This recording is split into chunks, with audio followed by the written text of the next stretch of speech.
Bless you. Thank you. Bless you. Great, start the show sneezing.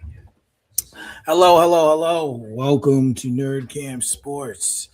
It is Sunday, March 8th. I am Mike Williams. We got Raja Anthony Ali. Today, Coach will be doing the moderating. R&B will be joining us shortly. Al, you know the first question before I turn it over to Will. Everyone's mental health, 1 to 10. What is it today? I'll say a six. I'll say a Six? six. Yeah. Okay. Dealing with some family loss. Unfortunately, Oh, one of my aunts Sorry to hear passed that. away. sorry to hear that, brother. Thank you. But you know, I learned that transitioning is a beautiful thing. You know what I'm saying? So I'm optimistic about a lot of things right now, man. I'm just gonna keep moving forward. Beautiful, beautiful. How about you, Will? Um, say a six. I'm gonna say a six. Like I say, the weather giving me good vibes. You know what I mean? Feeling good today. Feeling good about the opportunity to moderate. I'm gonna say this is the first time I'm at a 10. Oh, That's excellent, what's up. man. That's what's up. Um, Excellent. I am at a 10. We're still here doing this show. Honest Hour is doing good. Well, I had a great week at work. Um, uh, like things are really starting to fall into place, and I would have to say that there's no way that I couldn't see anything less than a 10 today. Got somewhere to be a little later, to uplift spirits. And I look at things through a different eye. One of my good friends, her son died to gun violence, and Mm. yesterday was the anniversary of his death.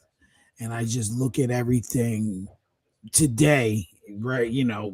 I look at perspectives differently. It could Yeah. be a lot worse. Could it be better? It could always be better, but it could be a lot worse. So I'm gonna go with a 10 today. Good. R&B, what's up, bro? What's up, man? What up, though? We're the mental health, and then I'm turning it over to Will. What's your mental health at today, my brother? Uh, Probably about a four. Been a long week. Been a long month. Got a lot of shit going on. My advice to you young fellas out there: if you ain't got no kids, keep it that fucking way. They a fucking problem and a nuisance. Yeah. Um, Other than that, I'm good, man. Good. Good. Oh man, well, yeah, I love my kids, but they ruin everything. On everything, That's a beautiful thing. including your fucking life. Yeah, once they're here, that's it forever. They're here. There's no going back.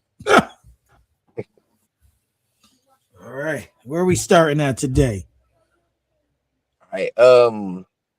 Since Ryan, we gonna pivot real quick. Because Raj brought something up. I just saw this video. I was literally watching it right before I jumped in. Hmm. Hmm. Um, and basically Jalen Rose was on with Fat Joe and Jadakiss, and he was explaining that there are only he said the predominantly black sports leagues are the only ones with salary caps.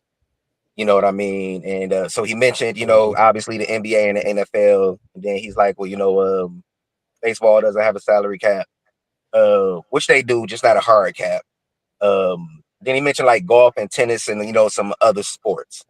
So and Raj, since you brought it to the table, just go ahead and let us know what you were thinking, you know what I mean, about what he had, what he had to say about that. Yeah. It's kind of funny because like there's a lot of stuff happening right now in sports. Like I was mentioning to the guys, before we got on the air, that the World Baseball Classic is happening right now, and I'm watching in real time the excitement around the world. Like Japan, you got the Dominican Republic, you got Mexico, you got all these teams from all across the nation, all across the world, celebrating the culture in baseball, and I was looking at Team USA, and they only got Buxton there as the black representative of the Team USA as a black person there, and it kind of it kind of broke my heart because we all grew up in the '90s and we remember the golden era of the black baseball players like Ken Griffey Jr., Frank Thomas, Bo Jackson. The list goes on and on and on. You know what I'm saying? And Barry Bonds. The list goes on and on and on when it comes down to black Americans participating in baseball. So honestly, I was kind of feeling bad about that because I'm like, damn, the black culture is dying in baseball, or the baseball is dying in black culture.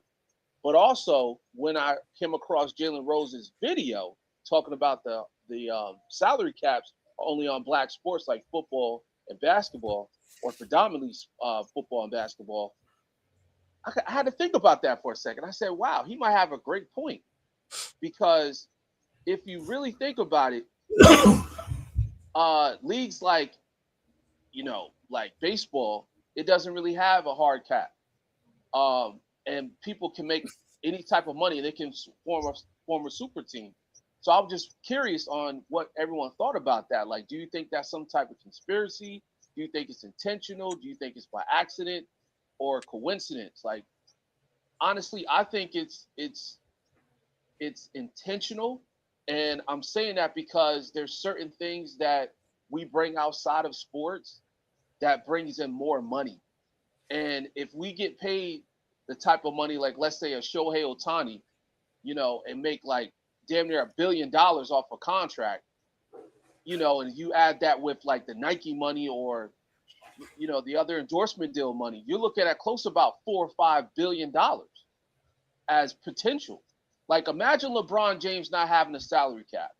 You get what I'm saying? Like, LeBron can bring in damn near $2 billion off of a contract, plus another $2 billion off of endorsements or more.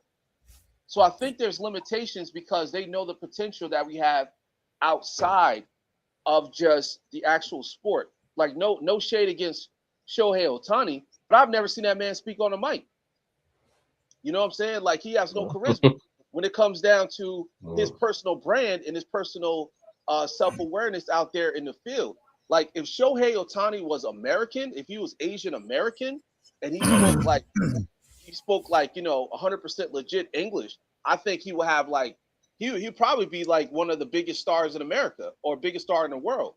But imagine somebody, once again, going back to what I was saying about LeBron, with the charisma, his swag, his brand awareness, like that man would be close there, damn near $4 or $5 billion. That would be his net worth every single year or every single season. He'd be bringing in crazy cash. So, what are you guys' thoughts on that? Well, I would say this.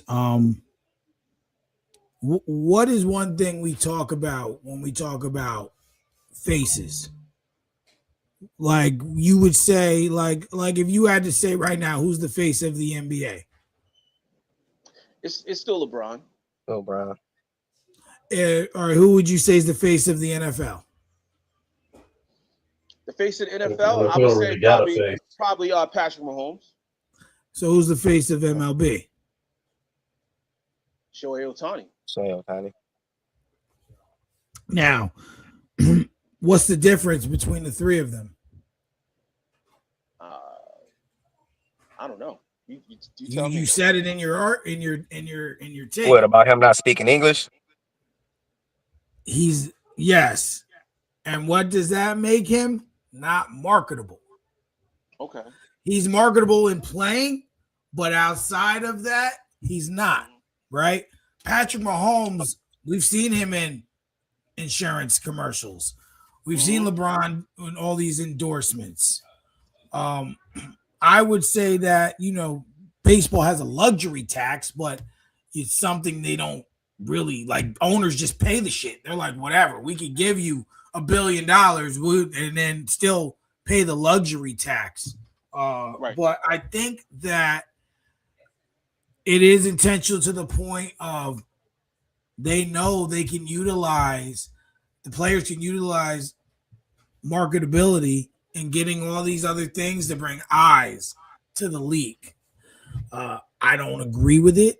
But on the other hand, guys don't want to play basketball forever or football forever, and their bodies can't handle it forever. Not saying that baseball, they do play a lot of games and stuff, but if you're a pitcher, you're not pitching every day. You Right. pitch Monday, you might not pitch again until Friday or Thursday. You get rest. You know, so I don't want to spend too much time on everyone to be able to go, but I would say that I think that it is partially intentional because there's some other things that they know they can get out of players, and these leagues they build their legacy and they build everything off the back of black and brown players. You look, and that's just what it is when it comes down to those two leagues specifically. Whereas baseball, like we said off air before we came on, my opinion is that that sport was never for us. They did not want Jackie Robinson in the league. Like that's just, or playing baseball on that level. Well, I And gotta I gotta push back on that a little bit. The reason why I'm saying is because it literally is our sport. We had the Negro League. but hold on, I got another pushback on that. How Okay. many inventions have black people invented and don't get credit for? You know, give Washer, dryer, Yeah, no, I microwave, get it. refrigerator. Listen, it's the same thing. They take it from us, and I know this is a little off topic, but I'm going to say this, and people, and I hope this don't get the black community mad or get us canceled, but I don't like celebrating Juneteenth. Do you know why? Juneteenth's been around for a long time, right? Mhm. When the white man said we're gonna make it a holiday, that's when we decided to celebrate. We weren't celebrating before that, so I had to wait for them to say it was okay for us to have that day. Can I push back on that, Mike? We were taught white history all day, every day, for the most part in school. I was fortunate. The school district I was in when I was in elementary and middle school, my principal was black, my vice principal was black, all my teachers was black. Like it was all black everything at Highland Park. Okay, so our curriculum was a little different. I was taught about Juneteenth. Most people Right. weren't. So Same here. you're not wrong in saying that once white people said it, but once they started talking about it is when most people learned about it. So it's Hmm. kind of hard to celebrate something. We were taught to celebrate the 4th of July and Thanksgiving and Columbus Day and all this other bullshit that we know is bullshit now. That they told us, you know what I mean, was a part of American history and shit. They didn't, nobody, most people didn't get taught about that. So I think that's a false equivalency. Mm. Well, it depends where you grew up. I, I, I agree. I didn't say everybody. I didn't say nobody learned about it. I said most people did. So again, like I say, where I grew up, I did. You're right. I mentioned that part. You know what I mean? When I talked about the educators that I had, that was my, Right, that's why I brought that up. You know what I mean? So you're right. I'm agreeing with you. right, yeah, yeah.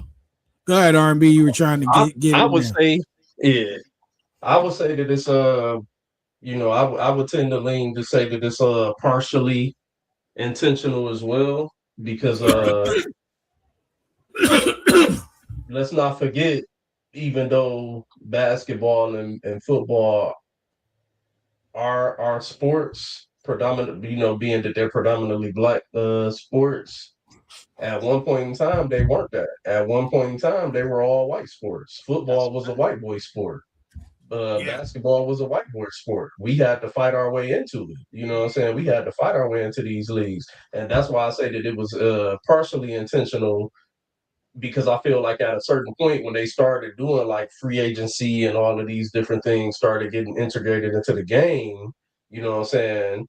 they were paying attention to the numbers, but they were also paying attention to the influx of the black players that were starting to come in and the Mm-hmm. revenue that could be earned off of the black players that were coming in because of how good they fucking were. So I think that it's a one of them things where I say they were already fucking their own. They were already fucking their own white people. And then when we came into the game, they decided to fuck us right along with them. So it's one of them things where, you know what I'm saying, and y'all know how I am. So I'm gonna plead the fifth on some of this because I don't want to go into it. But it's one of them things where I look at it and I say, if they don't give a fuck about their own, what make them think they was gonna give a fuck about us? You know what I'm saying? They don't. The white man don't give a fuck about their own, so they damn sure don't give a fuck about us. So, but as far as all of that other stuff y'all getting into, I'm gonna plead the fifth on that because that take me in a whole different direction. Y'all kind of know where I stand on a lot of that shit. Mm-hmm. So I'm gonna, just stay away from it and keep it strictly on sports. But yeah, that's how I see it. Yeah, I think it was like one of them things that was like a bug popped on and they ran with it. Mm. Yeah, no, it's I hear that. I hear that. It sucks, but they don't we'll never know the truth. That's for sure, because they don't want us to know. Man, Oh, we I don't know. mean, a lot of times you just got to be able to be aware of what it is you're seeing. You don't always need them to tell you, Right. but That's No, true. you're right. yeah. But few things. Hockey also has a hard cap. You know what I Yes. mean? Hockey has a hard cap as well. Um, I understand what he's saying, and I agree. I've said same stuff he was saying. I've said a lot of these things before. I don't feel like golf or tennis are fair comparisons because for the most part, those are individual sports. So you know what I'm saying? You literally get paid off of, you know what I mean, how well you do. You know what I mean? Where you place at in that day's tournament. Same with tennis, you know what I mean? It's one on one or doubles 2-on-2 or whatever. So I don't think those are like good comparisons. I think it's more like the NCAA, the NBA, and the NFL. Mm-hmm. Um, to a certain degree with the NFL, when you're talking about 53-man rosters and the violent nature of that game, I do think some of it makes sense to have, you know what I mean, a salary cap because it's a lot more overturn in football than it is basketball, baseball for a lot of, obviously, again, people getting injured, everything like that for a lot of different reasons, underperformance of contracts, whatever. Mm-hmm. But you are seeing people starting to get more and more guaranteed money in those contracts too. And it's still crazy to me that Kirk Cousins got the first ever like fully guaranteed, you know what I mean, contract in NFL history. That shit is wild to me. The NBA it was definitely about money. I don't know if y'all remember this, but so when Mike came out of retirement the first time, I think he had a year left on his contract, year and a half left on his contract. Had to be a year and a half because he finished out his contract and then he renegotiated 1 year contracts from there on with the Bulls. Mm-hmm. He got 25 million, I think, the first year, 30 million the second year, and 35 the third year, which 35 to was 30. Yeah. Mm-hmm. which was damn near, I believe the salary cap at that time was roughly $40 million. He was making more than some people's whole teams. You know what I mean? And that's when they started He still was instituting. underpaid. You say who? Yeah. He was still Are you I saying underpaid. said still still was underpaid? Yeah, yeah, most underpaid. definitely. Hey, look, that's where Mike he was underpaid his whole career. He was before he started signing them 1 year deals. He was making like 2 million a year, which again, this is the '90s or whatever, so the contracts wasn't like they are now. But he was still, underpaid because he had signed a long contract, so that's why he stuck it to their asses them last 3 years. You know what I mean? Mhm. And I think the NBA saw that and that's when they really started trying to institute penalties because for certain breaches of the salary cap. In part to try to keep people, you know what I mean? Like, man, look, I ain't about to pay this motherfucker. Cause like I think Raj said it. If LeBron was on the open market, you would Mm-hmm. have to pay LeBron 100 million a year. And Yep. that's 5 years ago, 8 years ago, 10 years ago. God knows what it would be right now. You know what I'm saying? The only thing I will say about it is what the salary cap does is bring the floor up for everybody else. Hmm. A lot the mid tier guys and the lower tier guys, they get paid more money than they would otherwise, than they would in the open market. But the LeBrons, the Stephs, the KDs, God only knows what kind of money they will be making. But it is a control mechanism. You know what I'm saying? In a whole lot of ways. And like I say, I feel like it's more like the NCAA is more like that comp. You know what I mean? Y'all been making billions and billions of dollars for how long, and feeling like you shouldn't have to pay these players. Everybody shouldn't get paid, but don't hit me with that amateurism. It's all got to be equal and even. Like you don't give a fuck about if it's all about equality on the college level, then why y'all don't care about these all these other college students on these college campuses transferring or getting whatever they get from whoever they know? Like, nah, you can't sell me on that. Y'all just don't want to pay them. Y'all want to keep all the money for yourself. So it is a lot of control mechanisms, you know what I mean, that play. That's facts. Definitely. Absolutely. All right. We're gonna keep it moving. Uh Max Crosby to the Ravens. Wow, look, I know I wasn't the only one who had some mixed emotions like this because I would love to see Max Crosby in a Lions jersey. But I just wanted to, like hear y'all thoughts on that. What, both perspectives. What what you think about the move that Oakland made, what they got, you know what I mean, they thought process, and what you think about, him being in Baltimore now. Whether you feel like this helped them, you know what I mean, take that next step in you know what I mean, what this looks like for them moving forward. You wanna go ahead and take this one first, Mike? Yeah, you I know, know, I see the pain in the eyes, brother. life of a Steelers fan. Life of a Steelers fan. Oh my God. I read this and like I made that video in real time. I don't know if you've seen the video I made about it, but I seen it and I immediately made the video. I'm gonna say this. Max Crosby, ultimately, we know he didn't want to be there. That's first and foremost. His prime is being wasted there. Oakland has not, or Las Vegas has not been able to put anything in front of their fans like almost ever. Like, like at least in the time I've been watching, right? So, it's just they just really needed something. They got 2 first rounders, I believe, for him, right? Mhm. 26 and So, 27. so I think could they have maybe gotten more potentially, but I don't think they made out bad. As for the Ravens, it seems like every year this team finds a way to get some big name player, and it just makes me want to just gouge my eyes out as a Steelers fan because we can't even pick a quarterback, but they can get Peter, Paul, Bobby, Sammy, and all of New Edition or whoever you want to say, or whoever you want to say. I'm just making up Bobby, names. Ricky, and Mike. Like like they get everybody. Like Max, who cares who you like? So I'm going to keep it short, but my opinion on the move for Baltimore, it is good. It's going to help their defense, especially if Hamilton's healthy, because let's be honest, Hamilton getting injured in that game against Pittsburgh at the end of the season is what helped us win that game because he was destroying us. And then he got hurt, and suddenly the Steelers were able to do some stuff. So you got Hamilton on one side, Crosby on the other. That makes a stronger defense and makes them definitely more dangerous. But ultimately, we know it ain't going to be about all the way about the defense when the season comes. It's going to be about King Henry. It's going to be about Lamar. It's going to be about Mark Andrews, who they just paid. So you got to go out there and play like an all-pro tight end now. Like now that you can't be dropping passes, you got to be involved.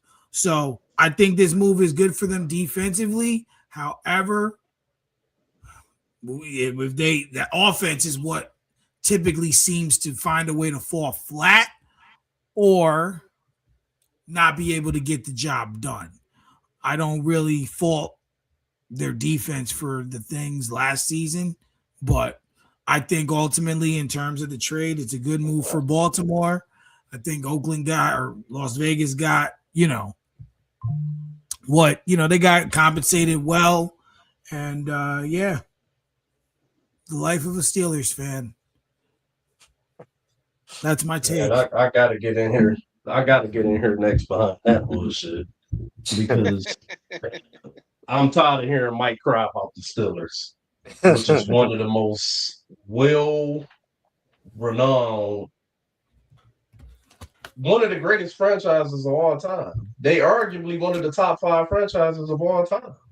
Yeah, y'all been having a rough slump. You didn't do the right things when it came to Ben Roethlisberger at the end. I get it. You've been looking for a quarterback since being left. I get it. I don't dispute none of And, that. But and real the way quick, if you you sit up tired and of talk hearing about about it, you might as well get a pillow and go to sleep because I ain't gonna stop till we do what we need to do. Just saying. hey, that's all fine and dandy, but just because you ain't gonna stop don't mean that you right in your crime. Babies cry for bullshit sometimes. And they also cry because they sleepy. So this the thing about it. As a Lions fan, and as a person Oh, who here sat we up and go. watched the Cleveland Browns and shit like that over the years, to hear you sit up and say the shit that you say week in and week out about a franchise that it has been, I would say, over 85% competent throughout their existence, you unappreciative. But I when it comes to the Max Crosby thing, I get it. You know what I'm saying? It's a piece that you look at that you like, damn, you know what I'm saying? Why couldn't we try to make those moves to try to help improve our $175 million defense that fell off the face of the earth last year when we finally was able to get competent quarterback play out of Aaron Rodgers. So, but same for me as a Detroit Lions fan, I could look at it the same way, but I feel like I have more cause for my complaint and my anger because it's like we don't make the requisite move. We don't have Super Bowls. Pittsburgh has Super Bowls. Lions don't have no six, championships. six of them, right? We Six of don't. them, Yeah, we right? haven't been to one single Super Bowl. And then as far as the Ravens side of it, I do agree with you there, Mike. I do agree that at the end of the day, we're still going to be looking at what Derrick Henry and what Lamar Jackson are able to do next year. But where I disagree with you again is when you said that you don't blame Baltimore's defense for any of the problems that they had last year. Well, my fellow, you must not have been watching the season because that defense was absolutely garbage. It was one of the most highly touted and expected defenses going into the season, so is the Steelers, and did not show up at all. Go look at the numbers. They were god awful. They were terrible. The Ravens defense was terrible last year. It wasn't just Lamar, and it wasn't just Lamar injuries. It wasn't just Derrick Henry fumbles. It wasn't just bad coaching from Harbaugh. That defense was bad, along with the Steelers defense. So that's gonna be my take on it. Is that I think you need to ease up a little bit being Well, somebody that's a fan of a franchise that's for the most part been good rather than bad, but you get on here and talk about them like they the Lions or the Broncos. well, Or the Jets. let's look at this a little differently. Much like you watch all the Detroit Lions games, I make sure I watch all these games, right, for my team. Mm-hmm. Would you say that competent quarterback play? There were a lot of times during the season where our offense was dry, like desert dry. And what does that mean for your defense when that happens? They got to work harder. If there were plenty of times we had 4, 5, 6 3-and-outs in a row. What's gonna I'm not. happen? I'm not about to let you do that. I'm not about to No, no, do that, no, no, no, no, no, no. bro. I let you have your Bro, soliloquy. It's my no, no, turn. no, no. It I'm is not about my to let you do turn. that, bro. No, no, I'm no, not no, no, gonna no, let you do no, that, no, no, Mike. no, no, no, no. You Because that look no, that football that can't be a it team proves, sport when you want it to Mike. be. It proves that you are not watching the games. You're a I highlight. am, You're a highlight highlighter. You but are a highlight highlighter. You don't watch the games, bro. You bro, don't, I'm telling you, bro. there are Aaron points. Rodgers gave y'all the lead against the sorry ass fucking who was it? The fucking Bengals with no Joe Burrow. He gave you 35 points and your defense gave up 38 to Joe Flacco in the first week start on limited practices who had just got there. Stop. So one game Come dictates on, man. Anybody with many common games. sense know No, it.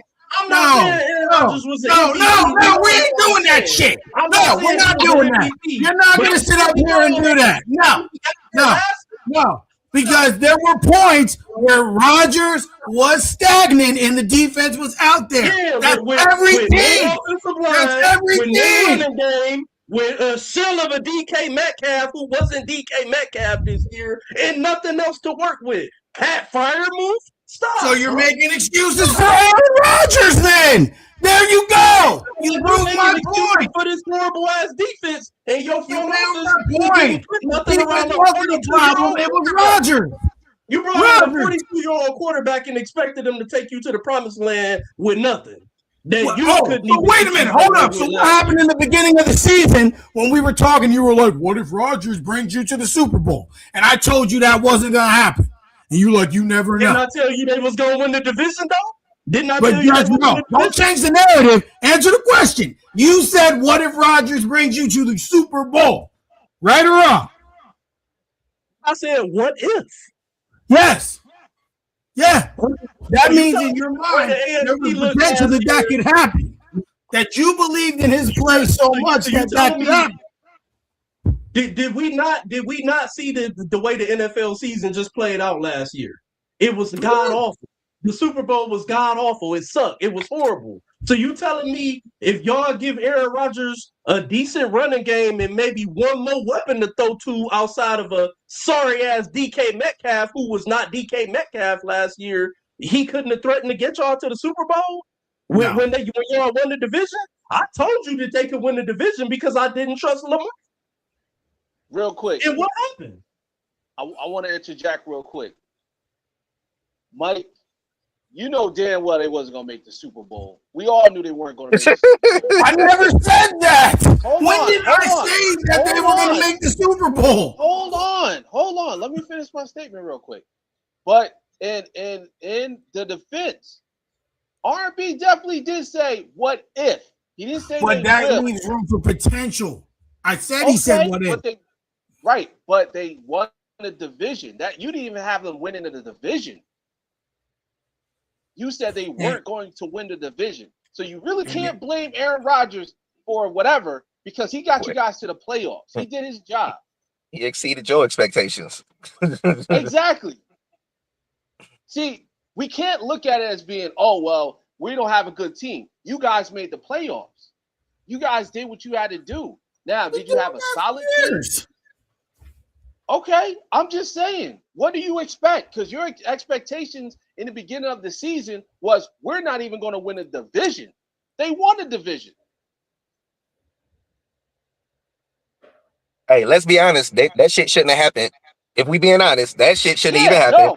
No, it shouldn't happen. Because they won that motherfucker, and I can't take it away from them. But it ain't no reason that they really should. Because I had the Baltimore Ravens winning that division, but unfortunately, I had the Baltimore Ravens winning it. Remember when I picked the Steelers to win it, I said Baltimore should win the division, but I'm going to go out on a limb and I'm going to pick the Steelers because I trust Aaron Rodgers more than I trust Lamar Jackson.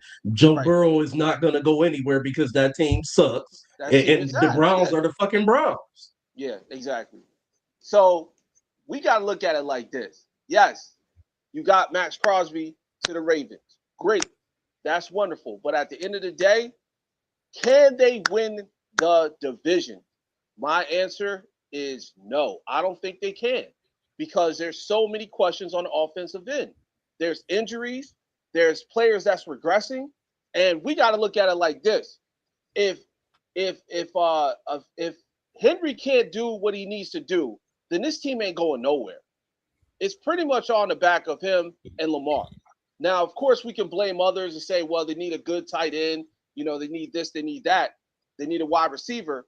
But it boils down to Lamar Jackson and Derrick Henry. And the defense is definitely going to be an upgrade for the defense if we got Max Crosby. That's no question. But the question is, can they complete and finish the games and put up points? Because last season, there was injuries and they couldn't complete the games. So I don't really have high expectations for the Baltimore Ravens, even with Max Crosby as their guy now on the defense. Look at how they started the season. Look at how they started the season against was that Buffalo? You were up damn near 25 points on Buffalo. Everybody turned from that game. Went to sleep and woke up the next morning and said, what the fuck? And it was downhill from there. Yeah. Yeah. Yeah. That's right. Oh man, that game. I feel like Mike had made mention of possibly, maybe if Oakland, undersold, maybe they could have got more. I feel like Oakland should have did this shit 2 years ago. Because they really wasn't going nowhere. Las Vegas. And the 27-year-old Max Crosby gets you more in return than a 29-year-old Max Crosby. You know what I'm saying? Like that matters. Even though we all know Max Crosby been balling and he play hurt and everything and still show up and it's productive. But especially in the NFL, you know what I mean, you can fall off a cliff like that. So that 30-year-old, benchmark is kind of a big deal. But I feel like, Oakland still so high on them, which was a smart move for them. They need to get some resources, for this quarterback that they about to draft, this rookie they about to draft, number 1, Mendoza. You know what I mean? They need to put some pieces around him. So wise move on their end, finally going ahead and selling high on that. In regards to the Ravens, I don't know if this is the only piece, but it's a big piece. Max Crosby is a finisher. You know what I'm saying? He get the offense off the field and he make big plays in the fourth quarter. Over the last 5 years, I think it might be only one other person that got more sacks and more tackles for loss than him in the fourth quarter. So I do feel like that's going, when you got an elite pass rusher, that's one of those positions that helps everybody on the field. You know what I'm saying?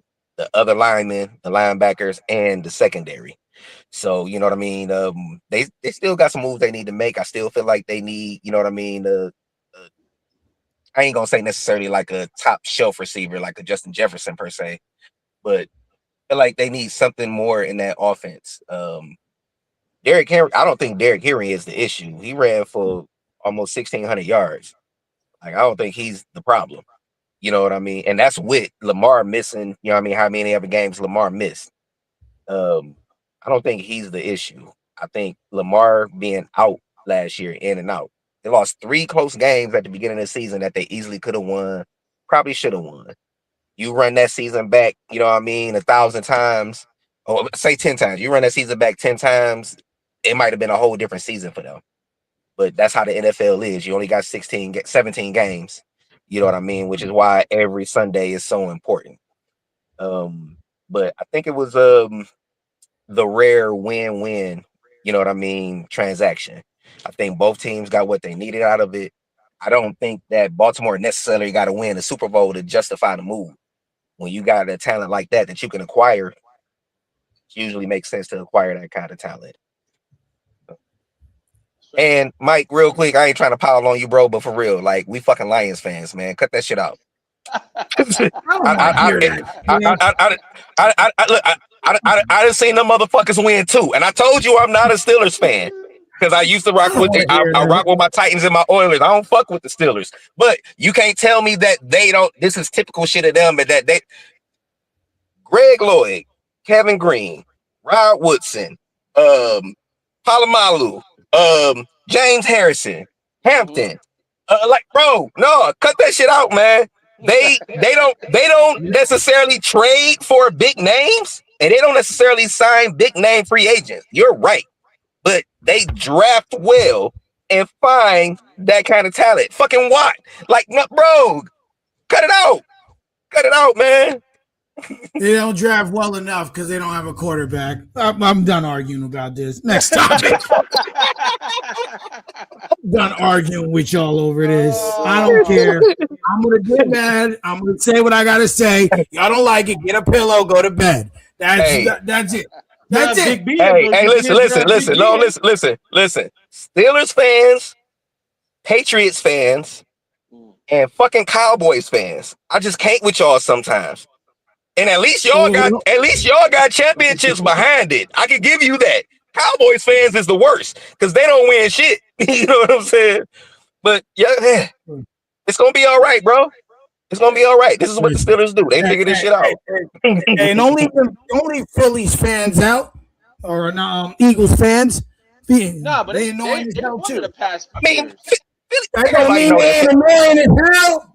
Listen, everybody know that all the Philly fans is assholes. Like that's not, you know what I mean, a secret. That's You know yeah, what I'm saying? at all. That's not any kind of secret. Yeah. But what I will say about Phillies fans, they are equal opportunity assholes. You know what I'm saying?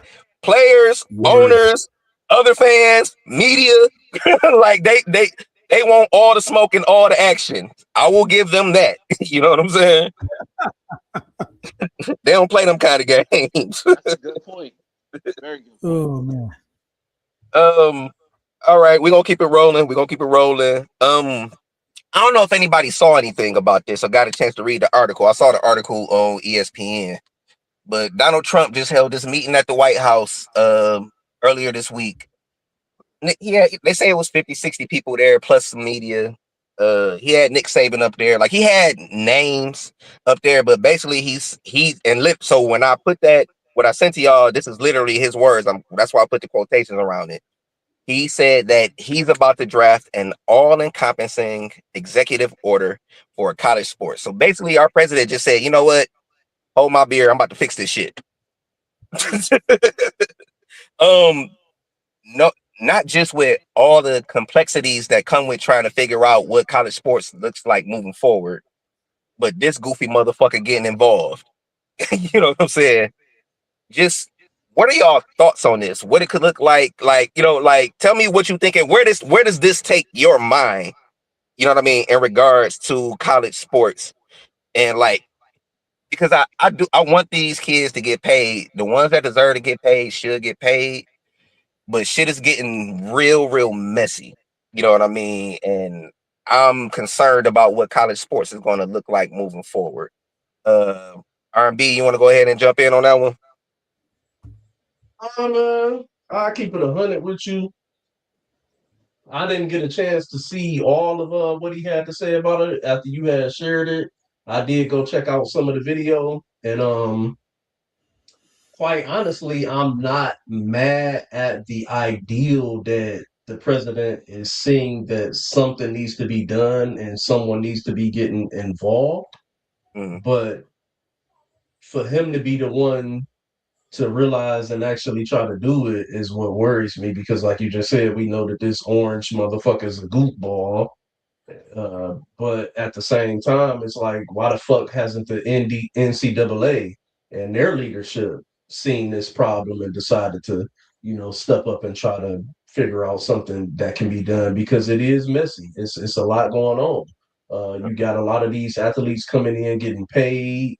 Saying some of them well deservingly, some of them maybe not so much deservingly. But saying they're young people seeing a lot of money and saying it's just getting a little out of hand. We got motherfuckers jumping from school to school. And outside of that, what worries me the most as a fan of sports overall, I don't want to see in either one of these games get ruined. And that's preferably more so related to football and basketball. I don't want to see the game right, get ruined. right. And I'm just, call me what you want. A lot of people will say, "Oh man, you an Uncle Tom," or this and that about these type of comments. But bro, I don't want to see motherfuckers go, flash in college, make $10 million, and then get drafted and decide to say fuck it. You know what I'm saying? Like as a hard working fan who has to work hard to pay money to go to these games, I want to see the best product put on the games. I Hmm. mean, put on the floors and the fields. And if we're getting if we're turning these motherfuckers into privileged motherfuckers to where they feel like they no longer have to give us as the hard working fans that, the game ruins itself at that point. And that's kind of where I'm at on it. So I hope that they do it in the right way. I don't want to see it turn into a situation where now the student athletes began to be fucked over. I want them to get some type of reciprocation. I've made mention in the past and having conversations with just friends that I feel like there needs to be some type of stipend program where they're not handed all of this money, just here like that. It needs to be stipend to them. It should be a contract, a stipend, some type of stipend contract that they sign that they get, a certain amount of money throughout the 4 years. And if you don't play the 4 years, you don't get the 4 year pay. You get the 3 year pay. And that would more so be in reference to football. With basketball, it should be a year by year stipend. You sign the contract. First year you get this, second year you get this. You stay all four. This will be the total. You get a stipend for each year you decide to stay. But when you sign up for these teams, unless it's just some shit that where it's like, you being played or you being blackballed or you being you just can't get on the court because there's too many people at your position that's better than you. Then all of this jumping ship to other schools and stuff, it gotta stop. It gotta stop.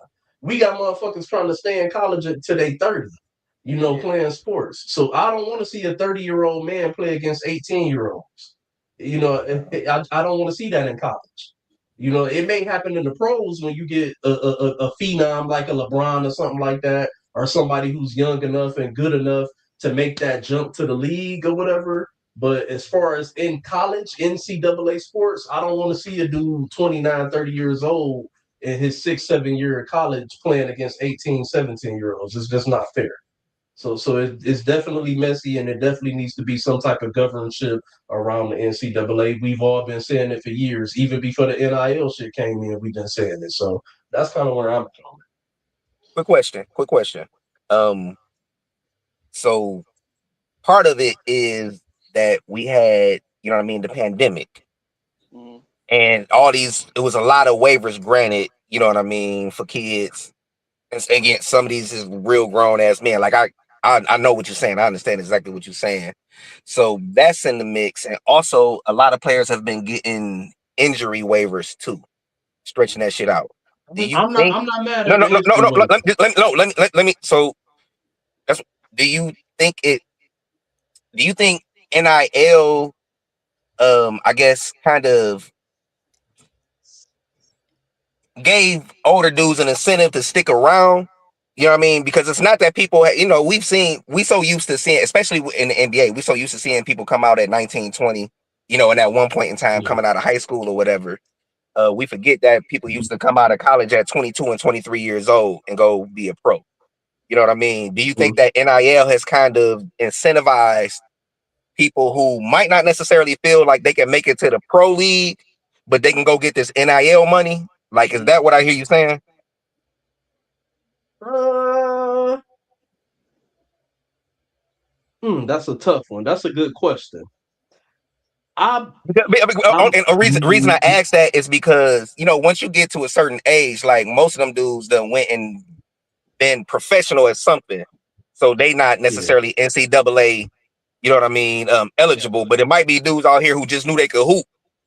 You know what I'm saying? It was like, oh, I got eligibility. Can I go hoop and get some of this NIL money? Like, do you feel like that's happening?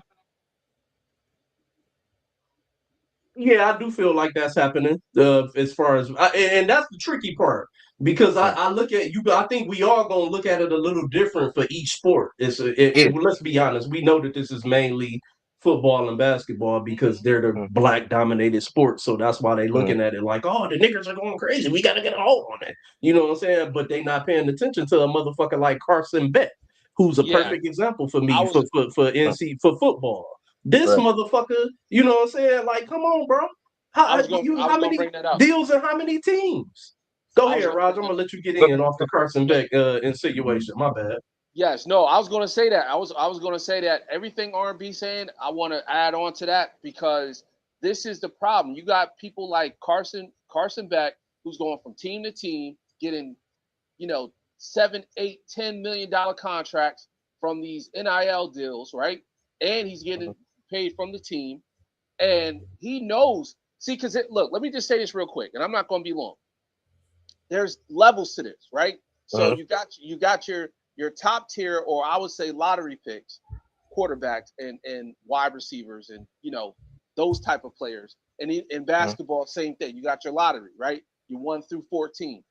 Then you got your lower level guys, right? You got your Second lower tier. second tier guys, guys that can probably come off the bench and have a good career at what they do or whatever, so on and so forth, and collect a pretty good check. Now, then there's that third tier, which is that tier that might be a second rounder or a seventh rounder if you're if you're playing football, right? Mhm. Now, with that being said, why would a person like Quinn Ewers or Carson Beck or somebody like that kid Raviola, whatever his name is over there in Nebraska, right? Nebraska, yeah.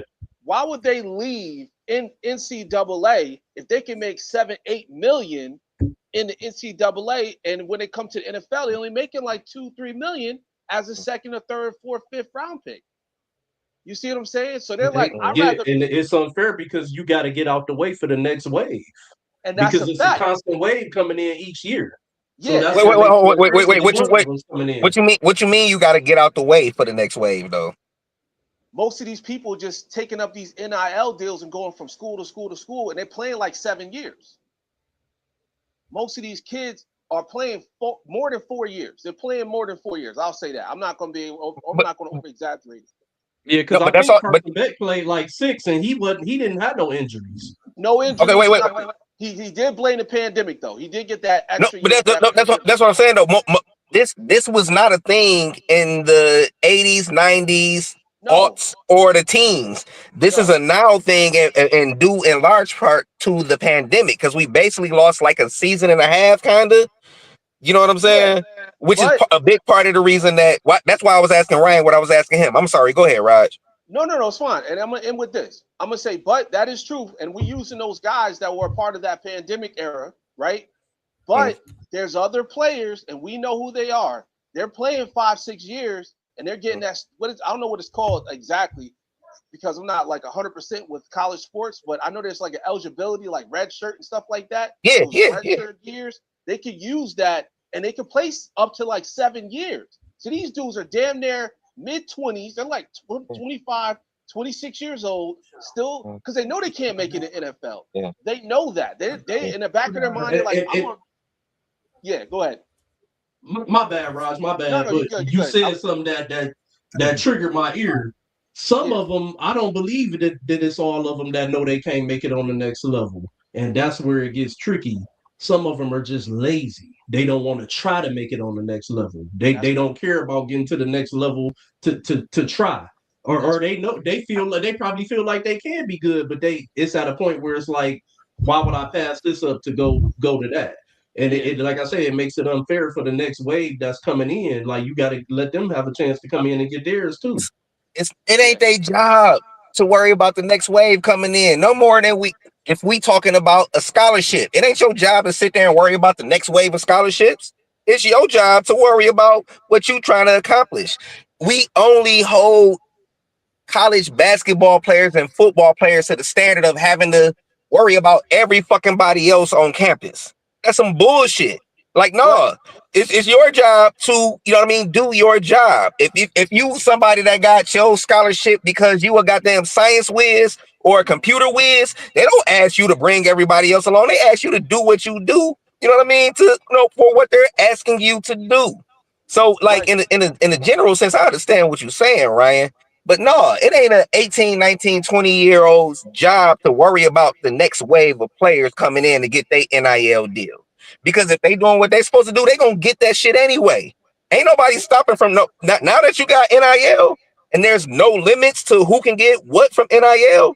Ain't nobody holding nobody up from no money. If you one of them people, if you was talking about red shirts, Raj. If you a red shirt freshman, you not getting no fucking NIL deal.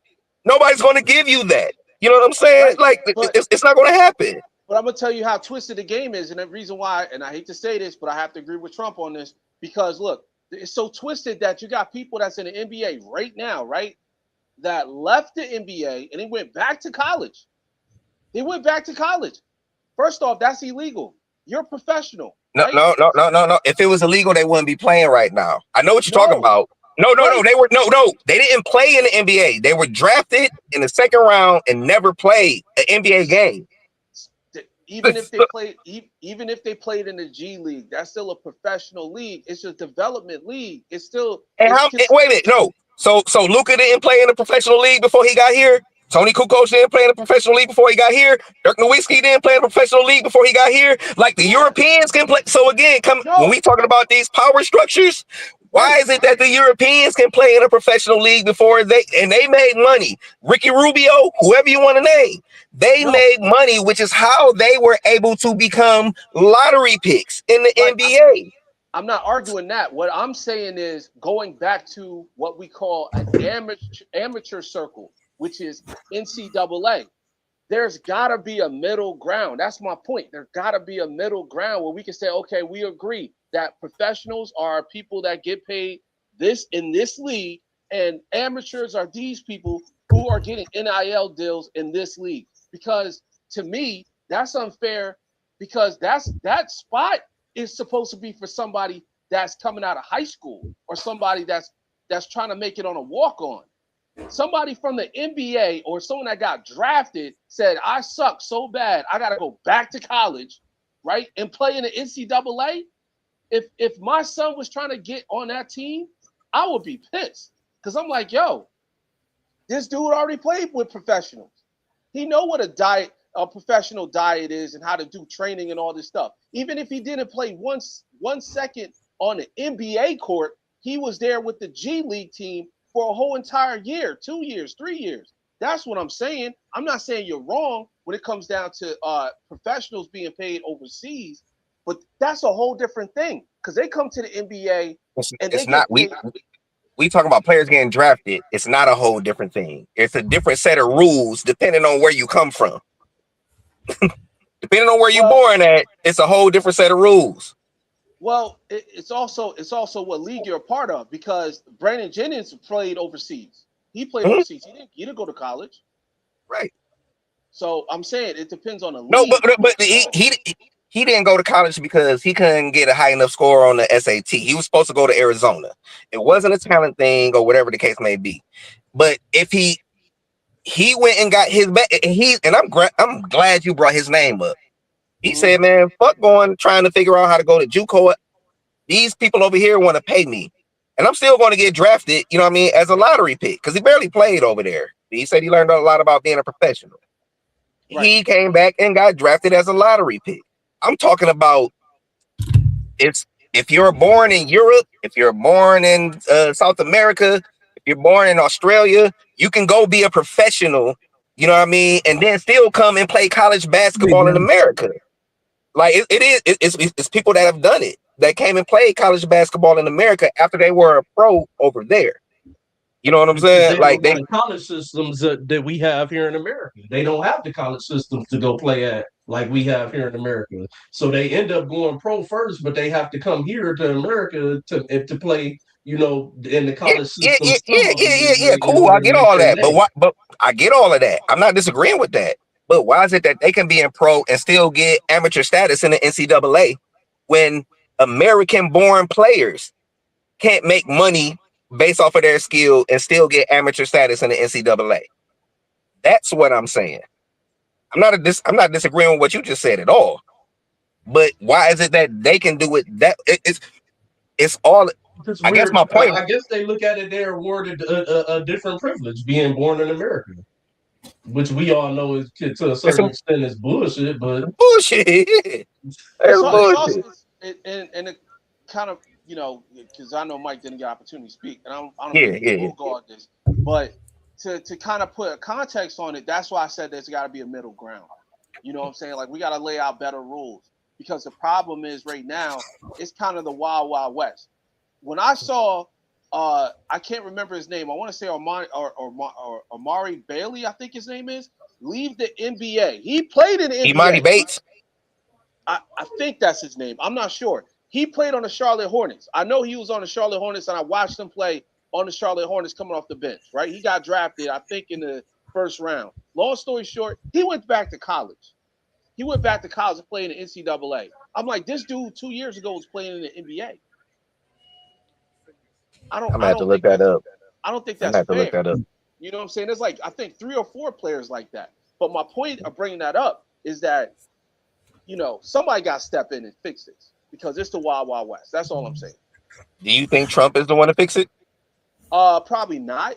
but I think he could because he can't fix nothing. But what I'm saying is, I think it brings the attention to the people that can and that can fix it. They're going to look at it and say, all right, yeah, we got to fix this because it's getting wild.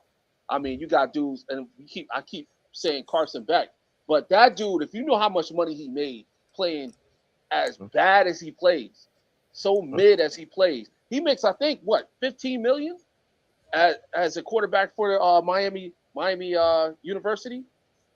I don't know how much it is. It's up there. I know it's So over $10 I million. think they paid Hey, him somewhere between 10 and higher hey, to you come Yeah. know there. what? He in the NFL now. So he's not even trying to make it into the NFL. He just want to be a He, super senior. Because he but, because he knew what his career was going to be once he got there. We haven't heard Exactly. of him since he been drafted. hey, Exactly. look, He these he universities. was playing for the Rams, and they chose to go out and get what was thought to be a washed up, no good Baker Mayfield to play when Stafford was hurt versus putting him on the Wait. field. I'm glad you brought that name up. You remember Baker Mayfield transferred like twice, right? Before he got to Oklahoma, that wasn't his first stop. Mm-hmm. Joe Burrow, you know what I mean? LSU was not his first Yeah, stop. he played for Like Ohio sometimes. State. Sometimes players need the opportunity to transfer to get like so those But Nick hold Saban on, and hold my on. and my wait If you don't remember when I was talking, I said that. I said that. I said I don't have a problem with a player who good enough, but they just can't get in the game or whatever.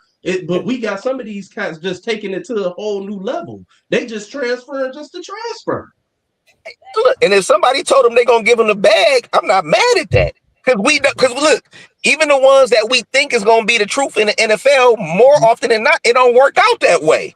So I ain't mad at somebody for getting the bag when they can get the bag. Because it ain't no guarantee that you're gonna go to the NFL and be Peyton Manning or Drew Brees or Tom Brady or whoever else you want to name. There's no guarantees there. But when when the university that you are representing is making millions, possibly hundreds of millions of dollars off of you, yeah, I'm all about getting your bag. Mike, hey, look, I'm sorry, Mike, because I know we done kind of stepped all over your time, man. Go ahead and jump in, bro. It's no, what I have to say is really kind of brings all three of your points together. It's pretty simple. I'm going to start with the point R&B made about how this move will stunt the professional leagues that we pay a lot of money to watch. Um, because you look at it, if you're a quarterback in college getting 20 million, let's just say, what the hell I need to go to the NFL for? What do I need to go for? Especially if you're like what I would call like a second tier player. You're not the big name, right? The guy that that you go to the NFL, you're gonna get that big contract. You're like the guy who, if you go, you're gonna take a pay cut. There's a potential you may not ever be the guy. So I think it will hurt the professional leagues in that sense. Now, on the other hand, it's good for certain players, though, right? Like if you're a player that you're not going to go to the league potentially, and you can make some money while you're playing college sports, or you don't want to go to the league and you're just playing sports, cool. But I don't think it should be, as Raj said, the wild, wild west. I kind of would lean towards R&B's point about what you call it, like having the tier. I forget what you called it, bro. The tier system or whatever he said. How they get more each year based on if they stay and they play. But the transferring and everything, I think they just need to put some kind of structure in place for them to make it better. All right, see you later, Michelle. If they put structure in place of some sort, it'll go over a lot better. Trump coming in and saying he can fix it. Listen, I know we're not political, but bro, keep your ass out of sports. You're not even a politician. I'm watching my gas prices rise out here in New York. And a few days after I heard something you did with a war, potentially, I don't look at the politics. I don't talk politics, but I'm hearing Trump, and then I'm seeing higher gas prices. So My thought process is you doing something. Stick to whatever it is you doing there. Let college be, because someone who's in college sports should be fixing it. And that's all. There are putting this system in place. That's really all I got for that. Okay. I Hey know guys, I jumped in and everybody. Oh, go ahead, Raj. Go ahead, Raj. I was Go gonna ahead, Raj. say, Trump's getting involved in sports. He got UFC coming to the White House. Like a show? They doing a. Yeah, yeah, they're gonna have it on the lawn. They're gonna have it on the White House lawn. But if Obama wanted to barbecue on the lawn, they would have crucified him, though, right? Word. Word. Double standard. Hey, I'm look, just look. saying. I know I jumped in, so I'm gonna keep it real short. I'm gonna keep it real short. There's not a cell in my body that believes that Trump is the answer to any of this. I do feel like there needs to be, you know what I mean, some kind of structure to this. You know what I mean? Some guidelines and some rules. Everything needs some kind of guidelines and rules, right? You know what I mean? Um, what I've been saying for a long time is that I'm not anti NA, and again, college basketball and football players been getting taken advantage of for so long that I guess it's just a part of me that just I ain't mad at them for getting their bag, however they get their bag. The ones that's really about that, they ain't gonna let that bag stop them from trying to get to the NFL if they're really about that. You know what I'm saying? If that's really what's in their DNA. The ones who ain't, they gonna get weeded out before they get to the pro league. You know what I mean? Because it is people who get to the pro league and get a contract, and then it's like, all right, I got my money. So I think that's going to be more of a college thing than an NBA thing when it comes to the money. If I had to do it, and again, I've been saying this for a long time, all I feel like the NCAA has to do is allow college athletes to have license, have access to their image and likeness. You know what I'm saying? The college don't necessarily have to pay you. You give them, you know what I mean? The education and the opportunity to play for your school, cool. But let them get, you know what I mean? If somebody want to pay them, you know what I mean, to promote their product, allow that.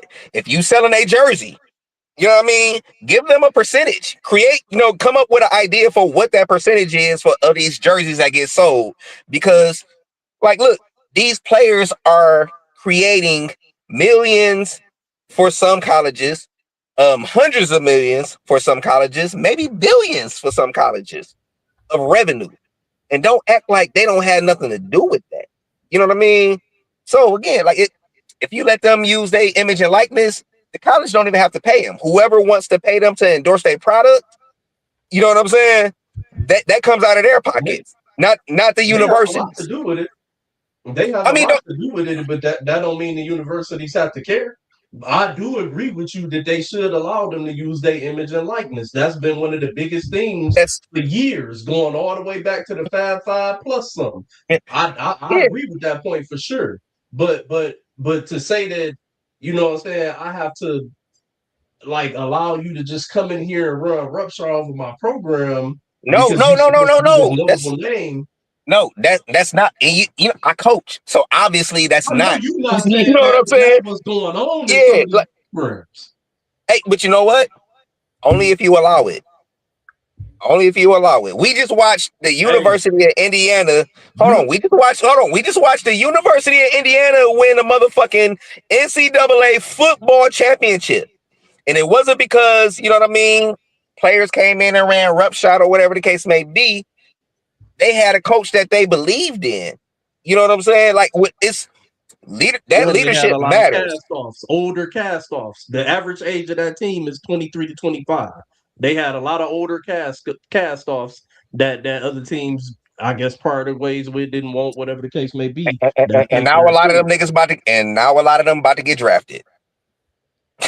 Like, because they took advantage of the situation that was in these college kids. I feel like that's what college teaches you. Take advantage of the situations, you know what I mean, that you can take advantage of.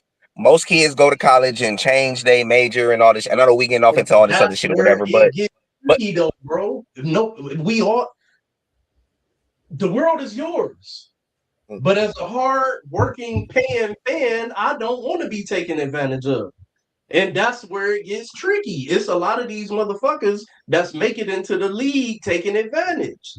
They taking advantage of That, the paying fans' money. And we don't want to see that shit. And I we don't have a think it's the play. we I don't disagree that it's the players. I feel like it's the owners.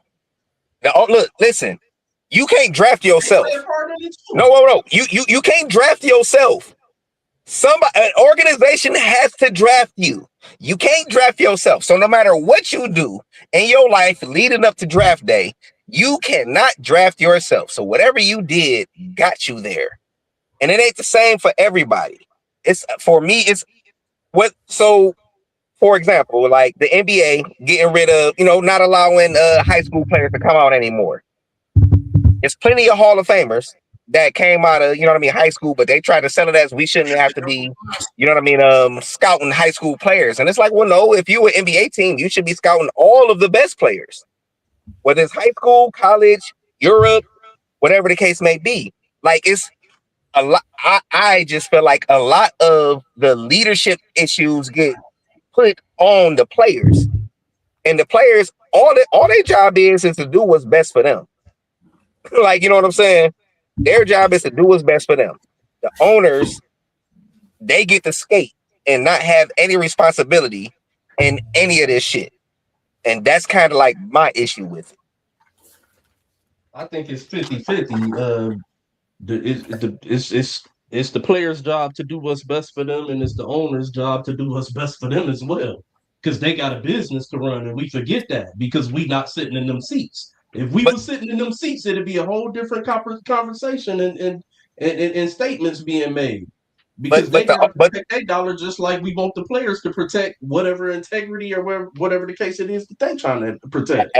absolutely. But these owners typically bring a business mindset to a sports environment, and business and sports Because more sports often is than not business. don't. You know what I'm saying? It's a lot of collision in all of that. And businessmen run their businesses like businesses. You know what I'm saying? These sports entities are completely different things. But hold on, Man, hold on. I think business is sport. The Lakers became the Lakers the way that they did with Magic Johnson and Showtime and them because Bus seen it as a Because business. no no no no Everything he no created. because he's no but he also understood the basketball part of it. Like it's he understood. Basketball for having bitches in a club? What that got to do with anything? No That's no no no no no business. no no no no no no no That's no. That's not what I'm talking. business. No, that's not what I'm saying, and that's not What what I'm I'm talking talking about. about, I'm talking about his foresight of how he seen it all, the whole business, how to make it an entertainment thing. That's business. But he was also a smart basketball mind. Like, don't lose that part of it. Yeah, he understood that LA was LA and he needed to sell it a I certain think kind he of had way. smart basketball minds around him, and he later on soaked up some of that and began to be able to do things for himself. But he had some great basketball minds around him though in the beginning. Most One, owners do, but we go hold on. It's real go ahead, hard Mike. for me to just let you make that point without saying, because I've said this many of times, is all these leagues are business first. When we look at it, who makes the moves to get the players on the field? It ain't the players and it ain't the coaches or that staff. It's these GMs. Yeah. Who's responsible? Or the reason why each of these teams have a business office. Whose job is it to get the tickets there, get the asses in the seats? That's on the GMs. business side of it. Yeah. So even though they're different, they're together because Yeah. without business, you don't have the sports, and that's it's unfortunate because sometimes the business aspect oversees or they try to do too much. Like for example, Jerry Jones is the business and he tries to be the team. This is where your point kind of makes sense, right? Because he tries to do it all and he can't. The Mm-hmm. teams work better when it's separate. But unfortunately in sports, without business, you don't have the sport. That there's just no way around it. Well, listen. I'm not saying that you don't need to or have to be, because if you had to be a businessman in order to be able to afford a NBA team or NFL team. But Correct. every owner does not buy a team with the intent of, I'm trying to win a championship. Some people just see it as a good investment. When I got people in town, my Mhm. business partners, I can bring them to a game and put them in a suite and this, that, and the other. And then No there are problem. the Mark Cubans or the Dr. Jerry Busses that were actually trying to contend for a championship every single season. Every owner ain't created equal. It's a lot of them. Baseball, You're right. basketball, football, hockey, soccer, whatever the fuck it is you want to name. It's a lot of them that are just cool with making their money at the end of the season. You own an NFL team, it's almost hard to be in the red. It's almost impossible to be in the red. You know what I mean? As an NFL owner.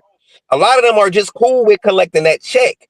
Every single owner is not out here trying to win a championship. And that's the point I'm making when I'm talking about leadership from the top down. Because whatever organization it is you're talking about, in whatever realm or area, or you know what I mean, however they do their business, it starts from the top down. When we talking about them Steelers, Mike, you know what I'm saying? The Rooney family. The reason that they have been able to be the Steelers for all of these years and all of these decades is because that leadership comes from the top down. And they do a great job of hiring not just front office executives, but coaches. And y'all done had 3 coaches in what, 50 years? It starts from the Unheard of. top down. So yeah, ownership matters. The Clippers is the ultimate example, right? Before Ballmer bought them. All that bullshit that was going on before then, and now he didn't try to put all the money he can into them, and they still can't win because they don't always make the best decisions. Ownership matters, man, and every owner ain't doing it the same way and on the same level. That's all I'm saying, and that trickles down into your organization. It does.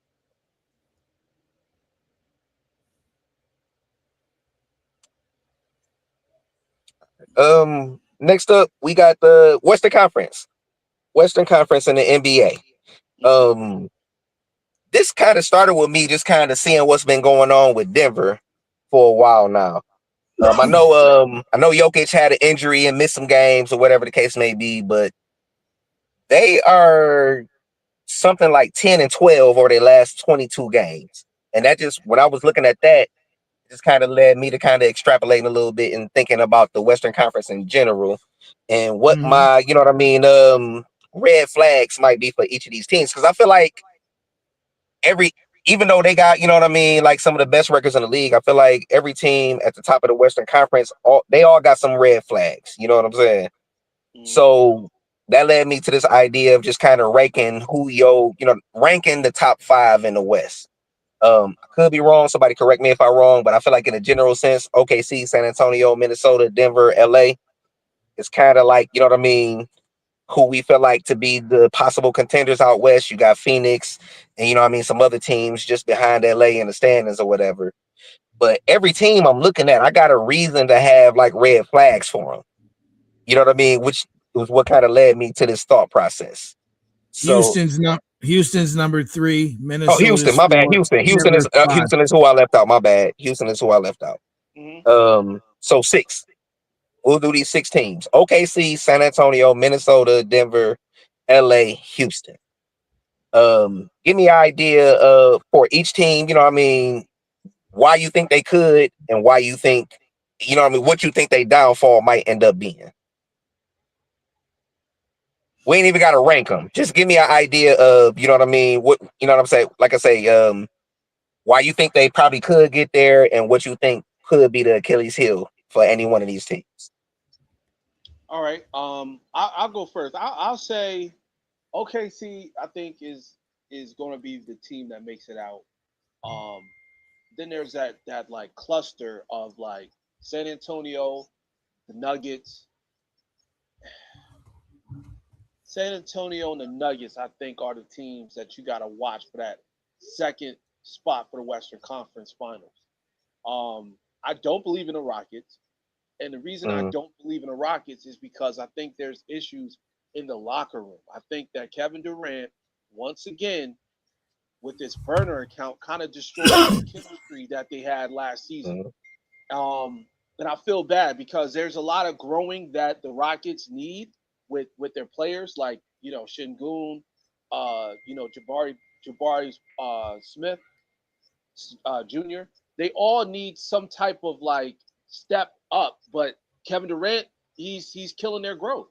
He's killing their growth, and I think that they're going to have to find a way to get back in that area of winning because they're losing games they're supposed to be winning, and I think it's a chemistry issue. Outside of that, I think those are the only teams that's really worthy of mentioning.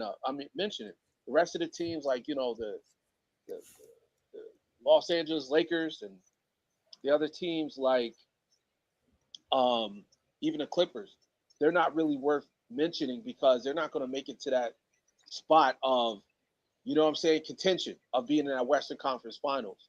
Now, there's might be a surprise team out there, but I don't see any other teams outside of those three teams I mentioned at the top: OKC, Nuggets, and San Antonio. San Antonio is my sleeper for getting to the finals because they displayed they could beat any team at any time, and they beat OKC, I believe, 3 times this season.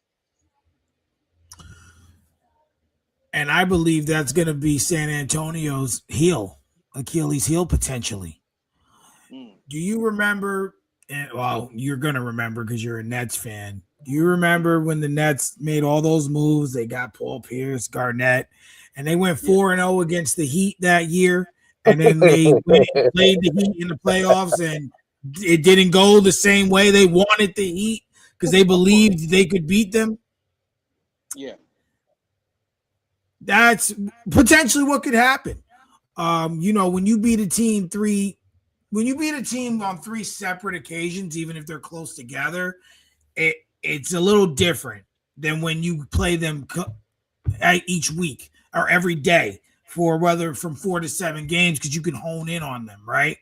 And you've watched them through the year and seen the progression because let me tell you, Wembenyama is looking like a man on a tear right now. I mean, the dude is just like eating people like for breakfast, lunch, and dinner and not leaving a crumb behind.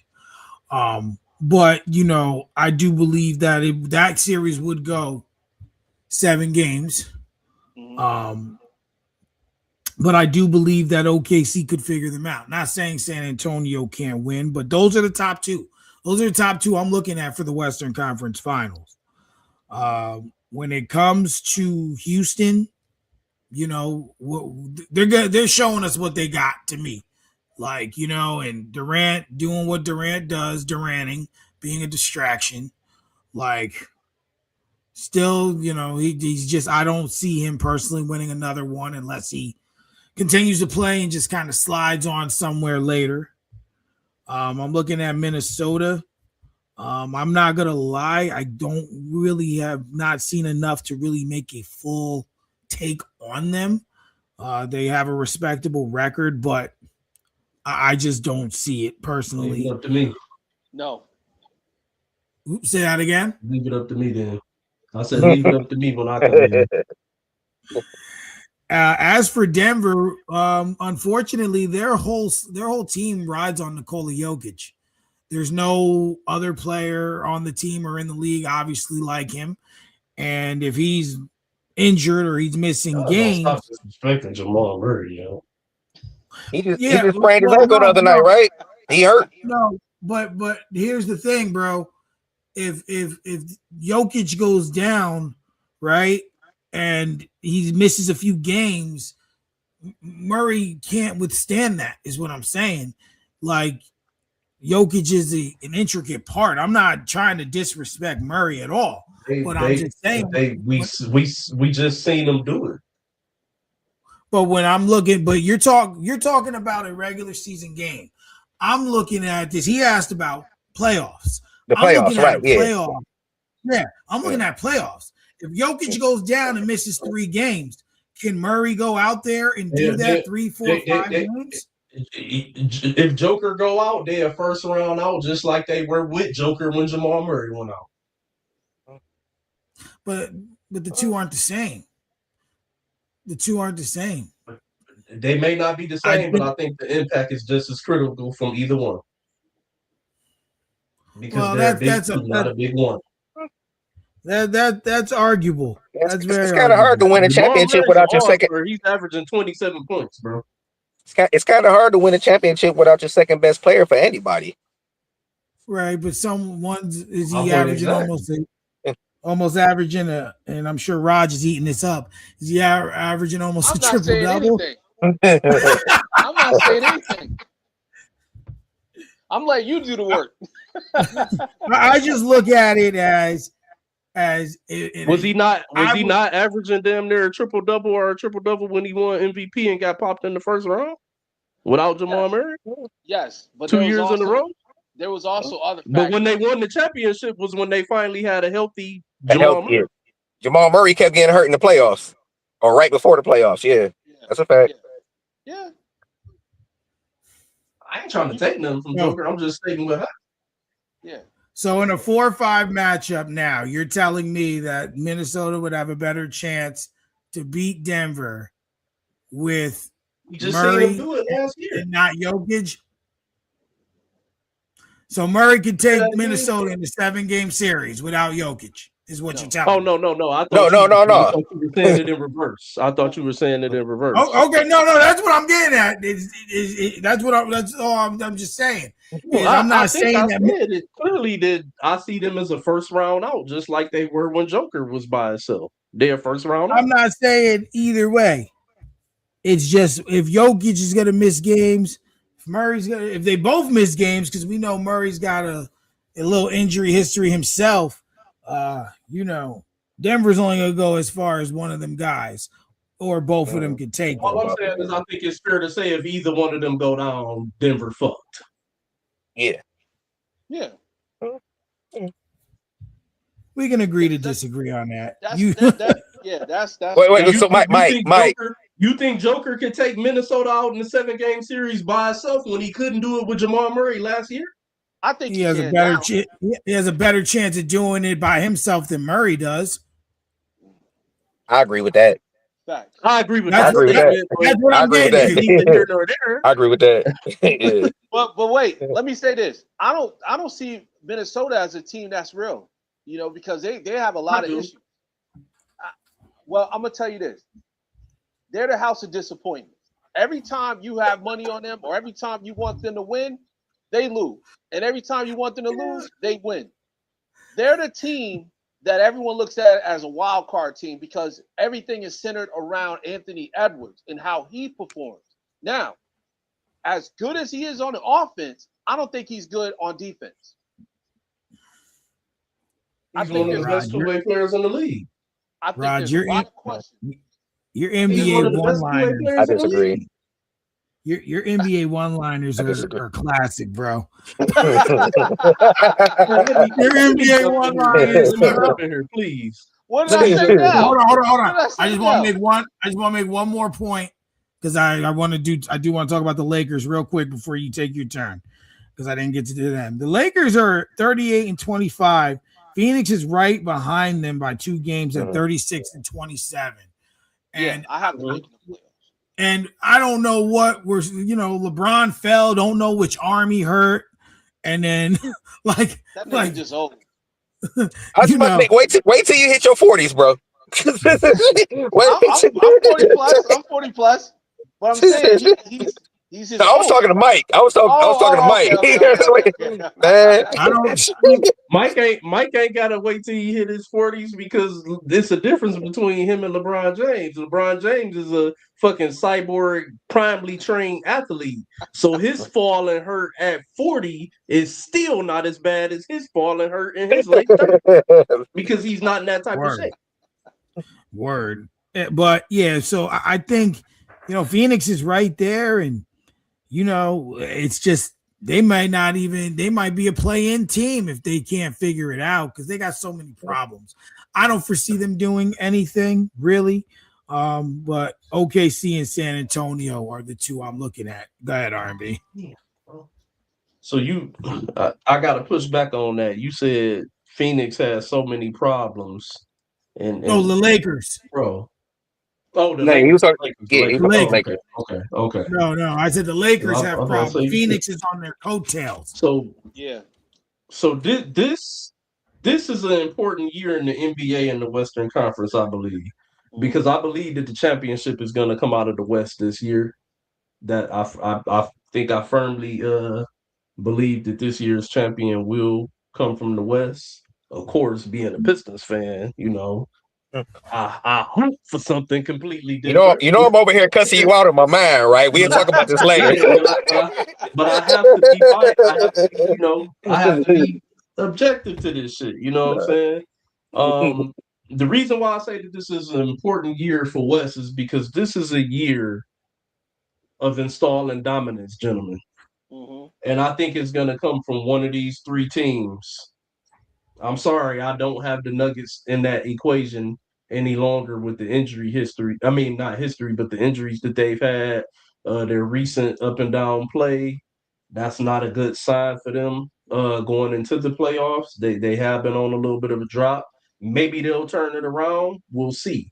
But how I see it right now is I believe the three teams out of the West that will challenge for this dominance is going to be either OKC is going to get back to the finals and they're going to win another championship and it's going to start a beginning of what might be the next great dynasty to come out of the West, led by Shea and the crew, or we're going to see Wimby get to the finals, possibly win that championship this year, and begin a run of what we all believe to be the next great player, saying that like the next great alien, period, like the player, the freak of nature, to just be able to come on the court, man amongst boys, and dominate, surrounded by this deep Spurs team that he has rolling with him.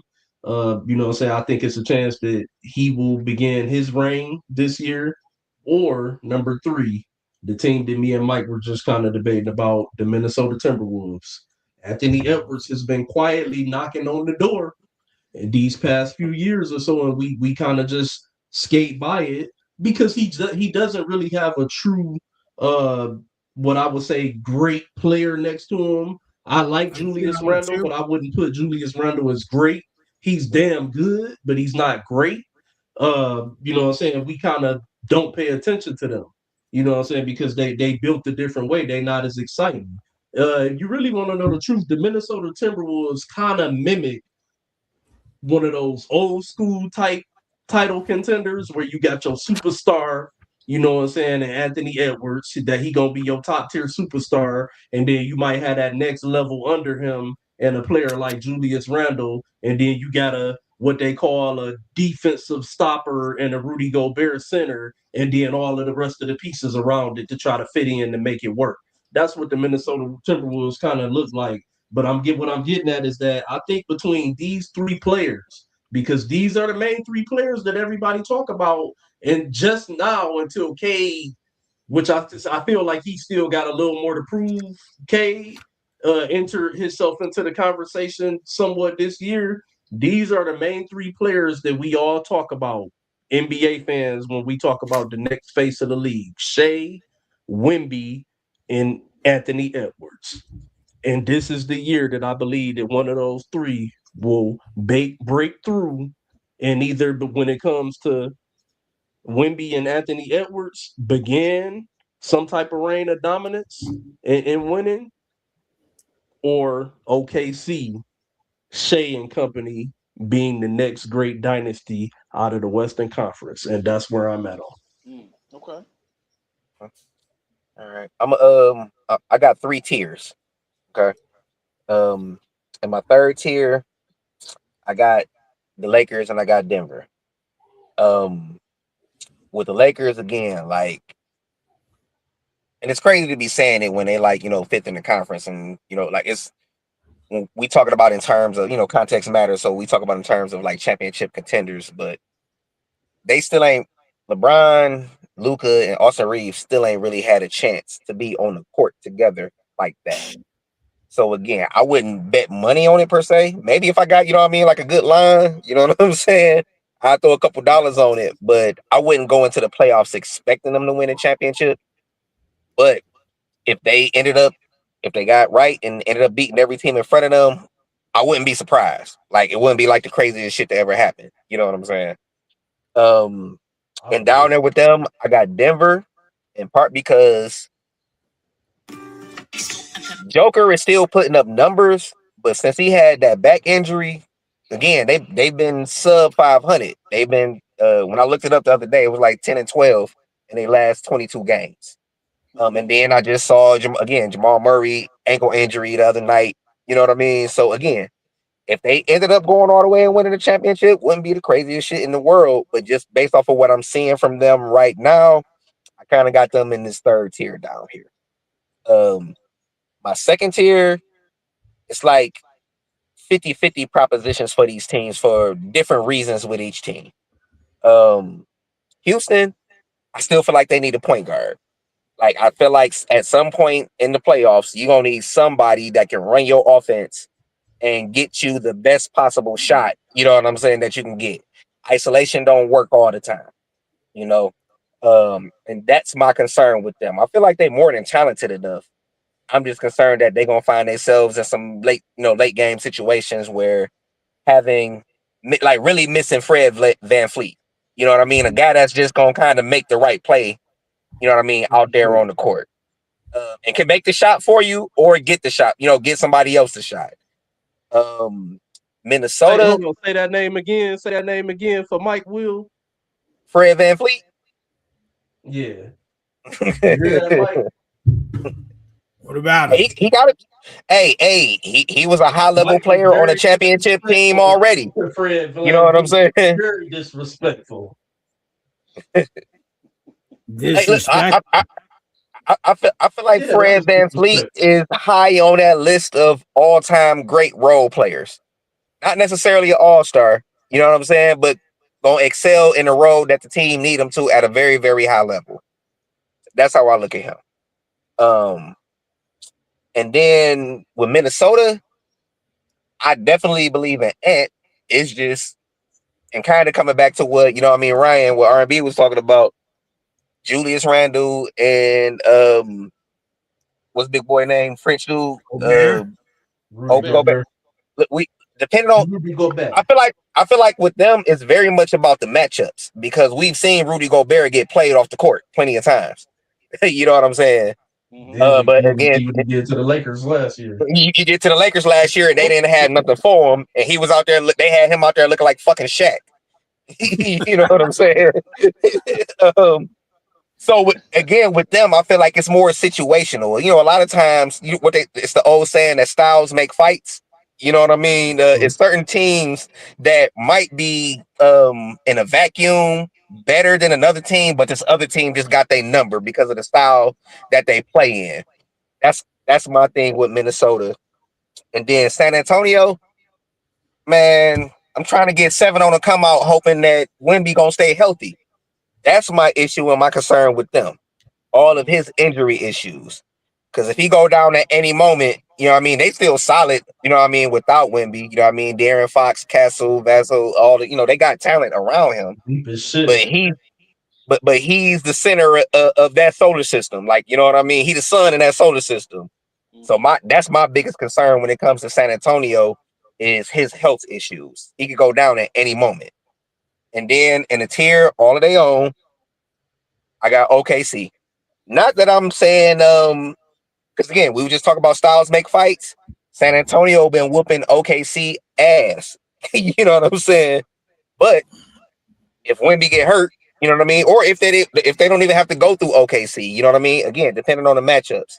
I know they done had a lot of injuries this year, but it also just kind of showed and proved that Sam Presti is probably the best general manager in all of the league because all up and down their roster, they always got somebody that can step in. You know what I'm saying? And kind of play above what people typically think they are because they're such a deep team. You know what I mean? People don't really get to show out like that. I do got some injury, obviously, injury concerns with them. You know, Chet is frail, so we never know what's gonna happen with him. You know what I mean? He be having some injury issues or whatnot. Jalen been, you know what I mean, having dealing with stuff all season basically. So, they got some red flags too. But I still feel like And the that TikTok. roster that roster is so loaded. What'd you say? I say, don't forget about the TikToks.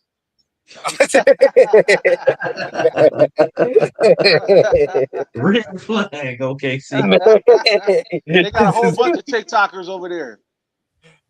I'm just sticking to own the court. TikTokers. I'm just sticking to own the court. You know what I'm saying? They doing it in the facility. They doing it in the facility. Big But yeah, I kind of got them in the tier, you know what I mean, of they own, you know what I mean, right now. Because I feel like they really do got. I feel like the obviously Shea is the only irreplaceable player on that team, quote unquote. But outside of him, you know what I mean, Chet really is like an injury concern. And I feel like he do so much for that team. A lot of shit that don't even show up, you know what I mean, necessarily in the stat sheet. But you know, concerns about him and his that would be like my biggest red flag for them. Yeah. You All know, right. you really could have just shortened all that up by just saying I agree with my little brother, but you know. I told you that about my little brother just pissed me off saying the Pistons ain't a real contender, basically. so, We so proved the conference we gotta talk contender. later. Yeah. Yeah. We gotta talk later. Hey, look, we got company. We can't be letting everybody know all the family business.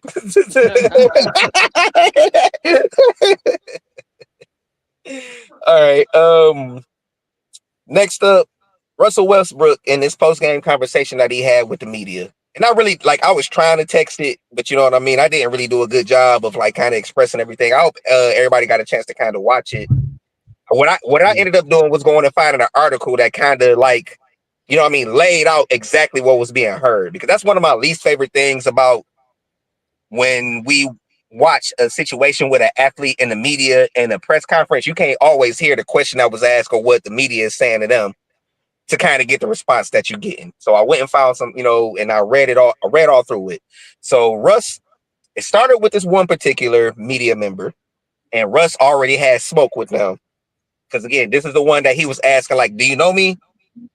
He said, "Yeah, I know you." I said, "No, you don't." He said, you don't know me. Do you know me personally? Like, have you ever had a private, personal conversation with me?" And he was like, "No, I just know you professionally." And Russ is like, "All right, cool, but you insinuating all these things about me that's not necessarily basketball or on the court stuff. You just assuming things." And then somebody else said, another reporter said something to the effect of like, "Well, you know, this is like the worst season in the last how many every years for the Kings. So we do feel like, you know, we can ask questions about this." He like, "Yeah, it ain't no problem with you asking questions, but like the thing, basically, I'm gonna shorten it up. Russ was saying like it's one thing to write about what you see on the court, you know what I mean? Good play, bad play in between. But y'all give all these nuanced, y'all write all these nuanced reports when you haven't actually talked to me about any of this to get the nuance that you're kind of presenting." Mm-hmm. So my question to y'all is like, what do y'all think about the relationship between professional athletes and the traditional media right now? You know what I mean? Because, and the reason I'm kind of being specific about this, I remember when Twitter first was becoming a thing, and people such as Stephen A. Smith was like, "No, don't get on Twitter and say nothing. If you need somebody to speak for you, you need to come to the media because you might fuck it up and say the wrong thing." And I can't tell you how many athletes I heard say, "No, I was misquoted." You know what I'm saying? Sometimes they be on some bullshit. Sometimes they be telling the truth. And now they have all these different areas, you know what I mean, and opportunities and arenas to express themselves in. And to me, it kind of felt like the traditional media just be like on some, well, I'm just doing my job. I'm just doing my job. And it's like, no, you know, it's more to it than that. You know what I mean? So, um, Mike, you want to jump in first? Like, tell me, like, you know, some of your thoughts on kind of this relationship uh, Mhm. from, you know, your younger days when you first started watching sports to kind of what we're seeing now and what you think about it. Well, media has always been the job of the media is to get a story, right? Mhm. Like it doesn't matter if it's the right story. It honestly doesn't even matter if it's the truth. And that's not just sports, that's media in general. The Mhm. idea is to go out there and get a story. Now, with that being said, some players would much rather say what they say and have it come from them. right? Versus, oh, you read a source or you get a source saying he said this or he said that, which is where I think when Russ came in and was like, "Do you know me? You know me Right. personally?" And he was like, "No." He's like, "Are you in the film session with us? You in practice with us? You doing this with us? Doing that with us?" And he's like, Right. "No." And then he's like, "Well, what's this guy got to say?" "Oh, because you were in practice with us, right?" Um, just based off of that, it sounded like, they were making, I don't want to say allegations, they were making, their thoughts known on the Kings season so far and what it meant for them to this point, and he didn't like it.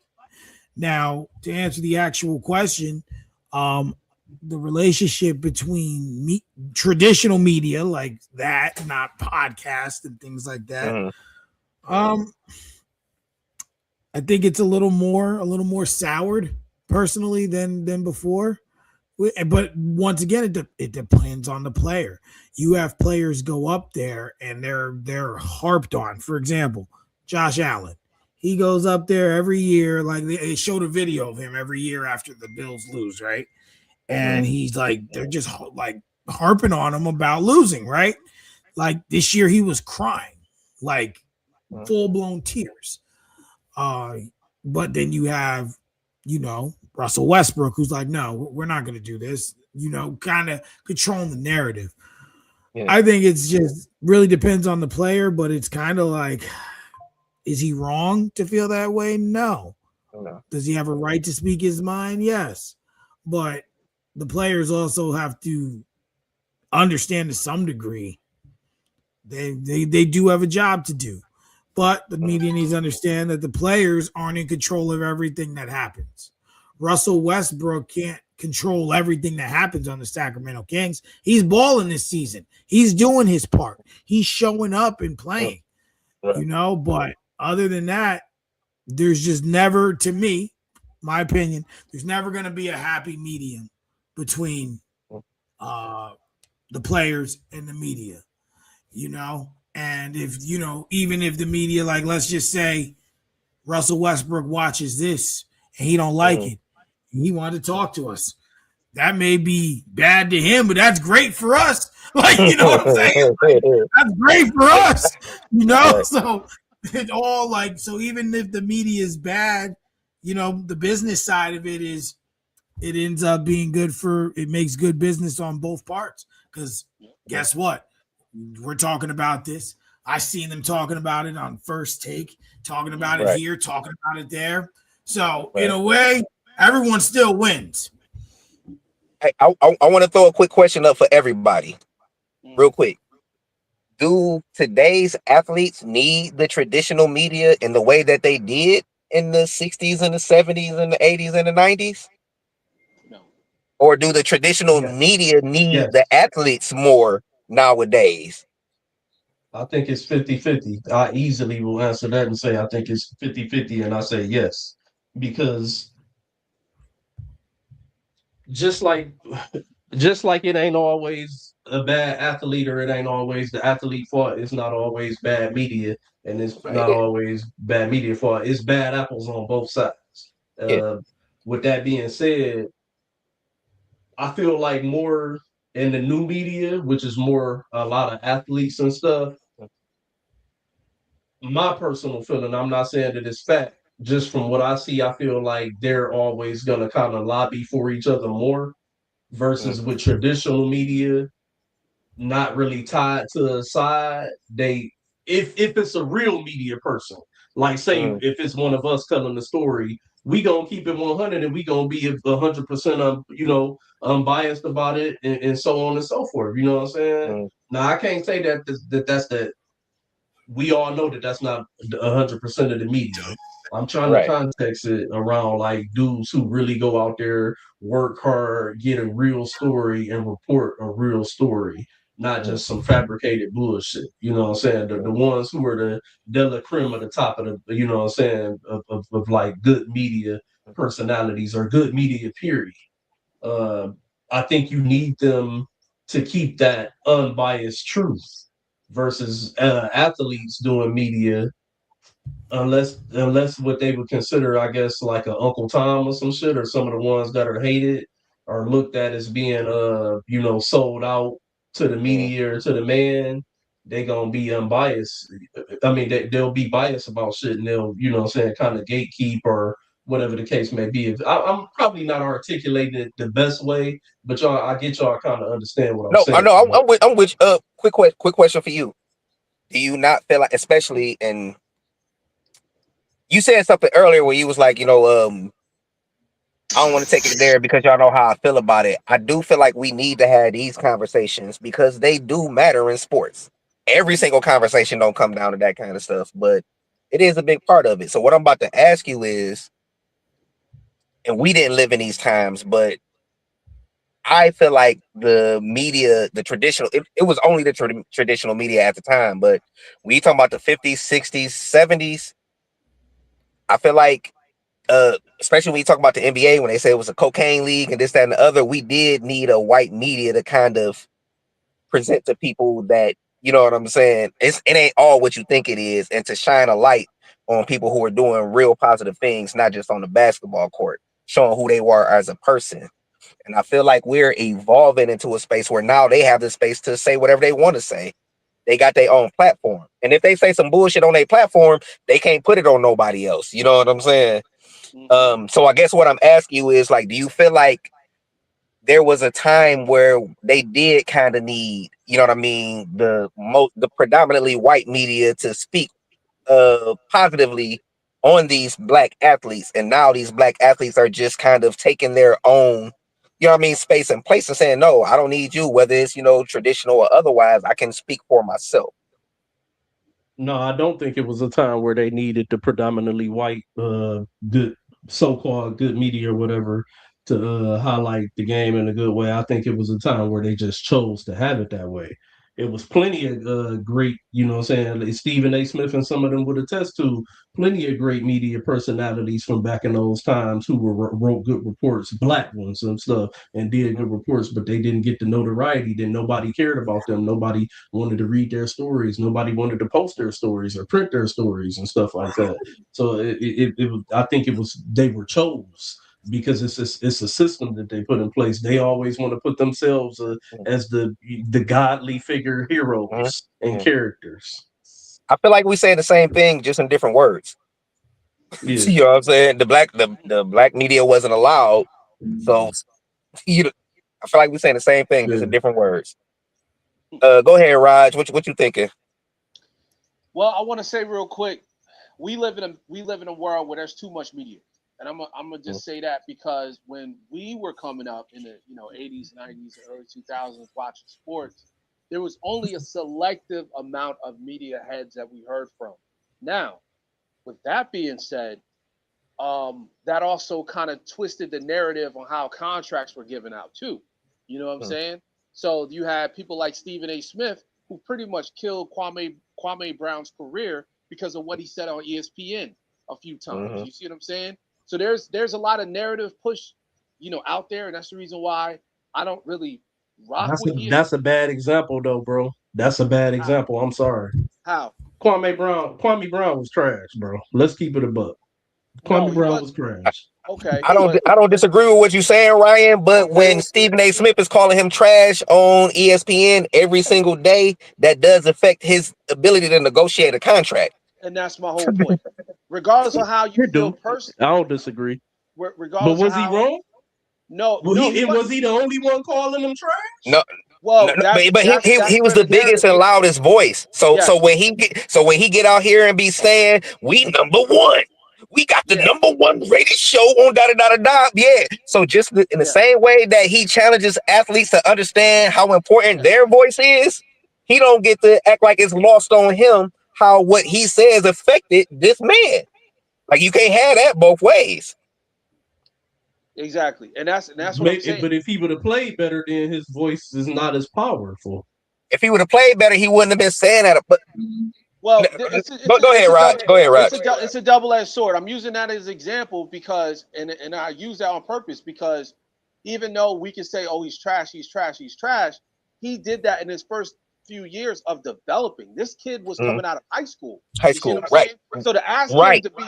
ask him to be a number one pick, like let's say, I don't know, someone like uh what's his name? That was number one. That went straight. Dwight Man, Howard. Dwight Howard, yes. Dwight Howard straight out of high school and expecting to put up these legendary numbers, that's not expected for everybody. Everyone has their different trajectory on where their career is going to go. But as a media figure, you're supposed to be non-biased and you're supposed to have some type of leeway where you give your take without trying to destroy the actual person as a player. See, he was taking it personal. He personally went out. He said he's god awful. He said he's the worst player that he ever witnessed play or even in the NBA. And that right there went to negotiations of his contract. That went into how he was projected in the media overall. ESPN's up here, and the rest of the other media outlets like Fox Sports and all these newspapers are under them. But when it's all said and done, I point that out because we are dealing with too much media, where you have people that are going out of their way to clip farm, to put clips together, like that Russell Westbrook thing you just mentioned. There's people out here that would say, "Oh well, that was kind of like he kind of baited him into that." Yes, because we are in that era where if you get a hot take or if you get someone to say something, an athlete to say something, now your name is in Twitter space. Now your name is in the media. You see what I'm saying? So that's what it boils down to. It's about what I'm can. I'm I'm surprised. Go ahead, my bad. Yeah, no, go. It's all good. I'm just gonna say real quick, I'm surprised that I be the one to do this, but because I'm not per se a Stephen A. Smith guy, but in defense of Stephen A. Smith, I've been watching ESPN before Stephen A. Smith was on ESPN. Right. So I seen the come up of his career. I pretty much grew up with Stephen A. Smith's career. Mm-hmm. I have never watched ESPN and seen him criticize Kwame Brown as a person. And I agree with him when he said, with everything that I can remember growing up or clips that you can go find, I've never seen him say anything outside of Kwame Brown's performance on the basketball court. And that is their job. I Well, don't think he said anything any different than what any one of us would have Who said who who sitting who, in that who said same he seat. attacked? Who said he attacked his character though? That's what Raj just said a second ago. Like yeah. you talk about him as a person, and it affects his I mean, his well, his What negotiations. what Like what no, it was okay. nothing outside of what he did on the court. Let me I mean, when you let, bring his name up, yeah, you're talking about him as a person to a certain yeah. degree. Go ahead, Rod. Exactly. It goes one and the same because you're Come attacking on, the man, brand. y'all moving the No, goalposts, bro. no, I'm not. Mhm. No, Have I'm not. you, so No, I'm what he not. supposed to go on there and say? Go back to the old NBA games when Jordan No, didn't want to be on there and shit. So guard 98 is or center 34 or whatever the fuck his number was can't no. play a lick of This, basketball. hold on. Let me get my take, and I'll give you a context of what I'm trying to When, say. when Rod's done, I need to jump in. Yeah, because this is what I'm saying. He's an 18-year-old young man. Okay. Let me rewind it a little bit more. He's an 18-year-old black man, young black man that's coming into the NBA. He got drafted number one, right? So we talked about it earlier. You can't pick the team that you're drafted to. The team drafts you, right? He's still Mm-hmm. developing. He gave him no leadway. His first season in the NBA, he talked bad about him. He said he's god awful. He's the worst NBA player that he ever witnessed play, right? That's attacking his character because he's saying that he's not going to allow him to have that kind of leadway to even become good. So when we talk But about that was his contract, personal opinion, though. That's his okay, personal and that's opinion. fine. That's fine. Mhm. Now let's juxtapose it, right? There's other players out there that was number one that he never said that for, and they played even worse. And what I'm I seen saying him is, say some of the same shit about Anthony Bennett. okay, and that's what I'm saying. He does this. What the whole purpose of me bringing that up is that we got media heads that damn near destroy the player before they even get started, before they even get an opportunity to even go into a second training camp. So if we're saying that he's not destroying his character, then what the hell is that? when he sits down at these tables and sit down with these executives, and they said, well, technically we're not supposed to pay you this because you didn't play that well. And knowing goddamn well he didn't even have a full 2 seasons to even prove himself. That's not fair, because you'll get someone like, let's say, I don't know, let's use Cooper Flagg for an example real quick, right? His first few games, he didn't play well, but did you hear Stephen A. Smith say anything bad about him? So we saying the first few games Kwame Brown played, Stephen A. Smith was just annihilating them. Go find me the Absolutely. clips. I No, need no, the no. clips I'm because I not don't saying that. remember it I'm being not like saying that. that. I'm not saying I don't that. remember that. I'm not Okay. saying that. Go ahead, Will. What was you gonna say? Um, my issue with Stephen A. Play fucking chess and not checkers. Okay, let's be clear about that. So we all understand that it's not I always agree. what you say; it's how you say it, right? It's not always what you say; it's how you say it, right? Mm-hmm. So Delivery is important. So I will give you a non Kwame Brown example. When Stephen A. be like, I don't understand why he feel the way he feel. All I said was, but so Stephen A. and LeBron, Stephen A. will be, we know he's one of the greatest to ever do it out of Akron, Ohio, St. Mary, Vincent DePaul High School, one rookie of the year, you know what I mean? Four-time NBA champion, four-time Finals MVP, 21-time NBA All-Star. But it is blasphemous. It is asinine to even try to say that he is in the realm of the great Michael Jordan. And then he be like, all I said was he was number 2. And it's like, no, that's not all you said, my nigga. Like, you know what I mean? Like, again, you had one kind of energy in the beginning, and you didn't keep that same energy to say. And all I ever said about LeBron was that I think he's the second greatest player of all time. You know what I mean? I just feel like Jordan is a better player. Like, no, he be acting like you I ain't motherfucking gonna out let your y'all do that. goddamn I ain't gonna mind. let y'all do that. You know I what I'm ain't gonna let saying? y'all do that. We No, all know that Stephen A., which is why I agree with what you said, but we all know Stephen A. Smith, outside of just being a media presence, what else is he? no, ESPN don't so just let me pay him finish. to be a media member. He's a Let me finish, because I character. know what you about to say. It's entertainment at the end of the day. It's entertainment That's at the what end of the makes him day. his money. That's what makes him his money. So again, he can't take the stance of it's entertainment at the end of the day, and then act like, you know what I mean, motherfuckers is crazy when he be speaking on them a certain kind of way. Another one of them things he said all the time. They know where I am. They know where to find me. They got my Yep. number. I'm at the games. And then when LeBron walked up on his ass at a game, it was a fucking problem. So, like, no, like, you can't have it every kind of way you want to have it. I'm just saying what the OGs told me. The legends and the greats that I talk to, this is what they tell me. But then you go on TV and say the shit. You know what I mean? Like, it's never a him thing. It's always a everybody else thing. And in the general sense, with the sports media in particular, it's always, well, I'm just doing my job. Like, Right. oh, so you never being an asshole? You And never hiding behind that. clickbaiting? You never trying to create a narrative? Because again, what you just say, Ryan, it's entertainment. So even when it was just the traditional media before the explosion of the internet, they were trying to get motherfucking headlines. It was never strictly straight up and down reporting what I see. It's never been that. It's never been that. And that don't absolve athletes from the bullshit that they do and say.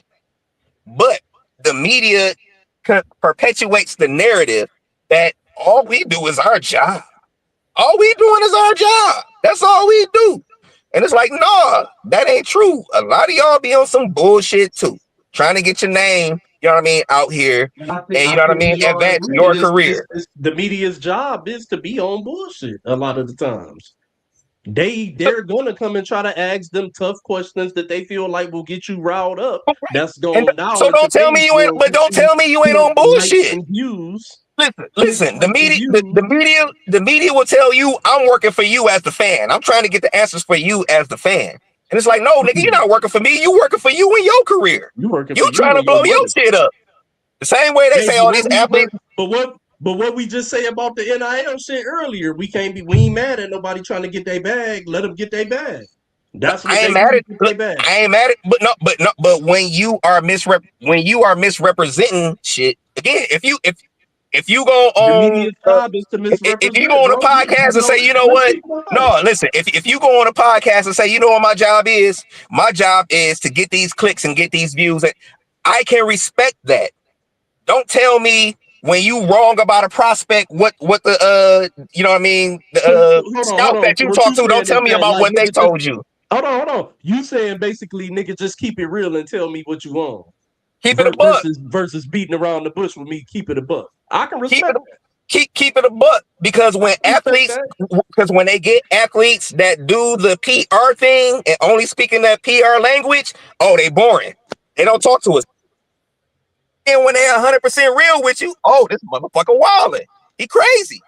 Again, the media holds all these people to a certain standard that they don't hold themselves to. Mm-hmm. And that's my issue with it. I, That's my I issue with want it. Mike to get in on this because I seen him hold his hands up in prayer and all types of shit. He itching. I gotta hear what he got to say about this because this is a Stephen A. guy. And like I've said, Stephen A. over the years, he's become a lot more political. And, I think he tries to dance around holding himself accountable.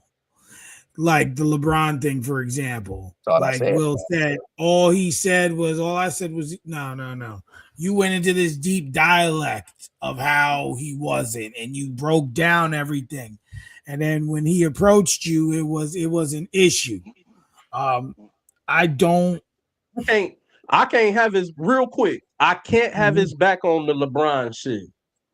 But what I will say about the whole LeBron thing, LeBron tries to find a problem with anybody in the media or beyond that says that Michael Jordan is number one and he's number two. Wait.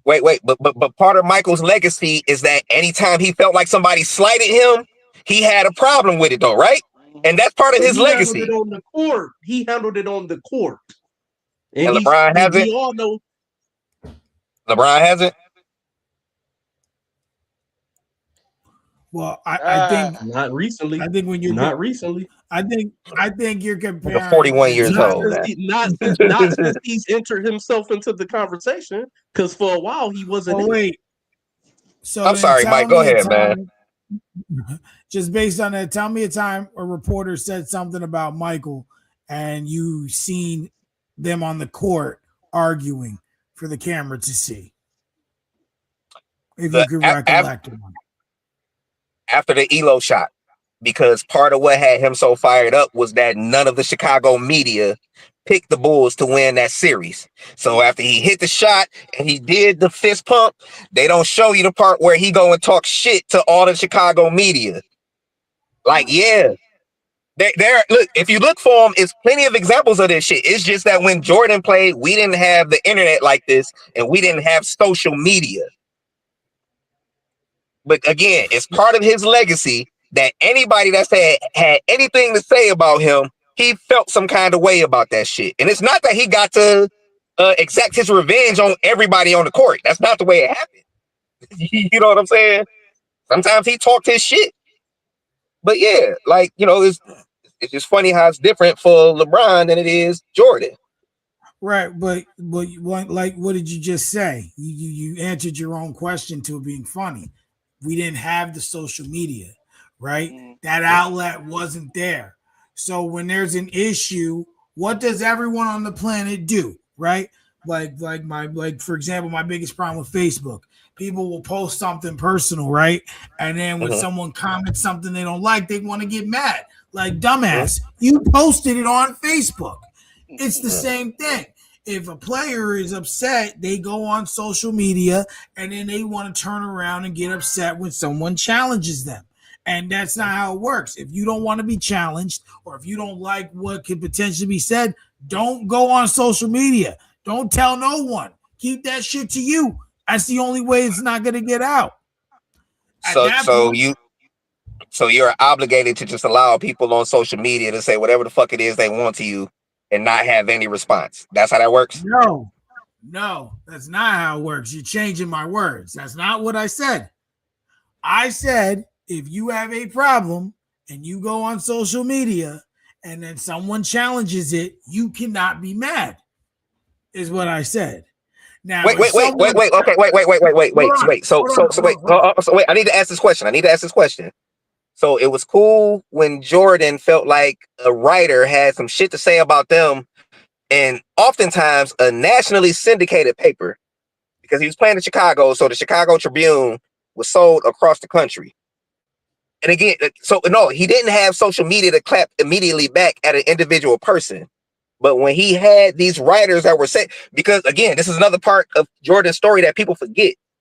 For most of the 80s, pretty much all of the 80s, because he didn't win a championship until 91. They started saying that he was a gunner that was never going to win shit because all he do is shoot. You know what I'm saying?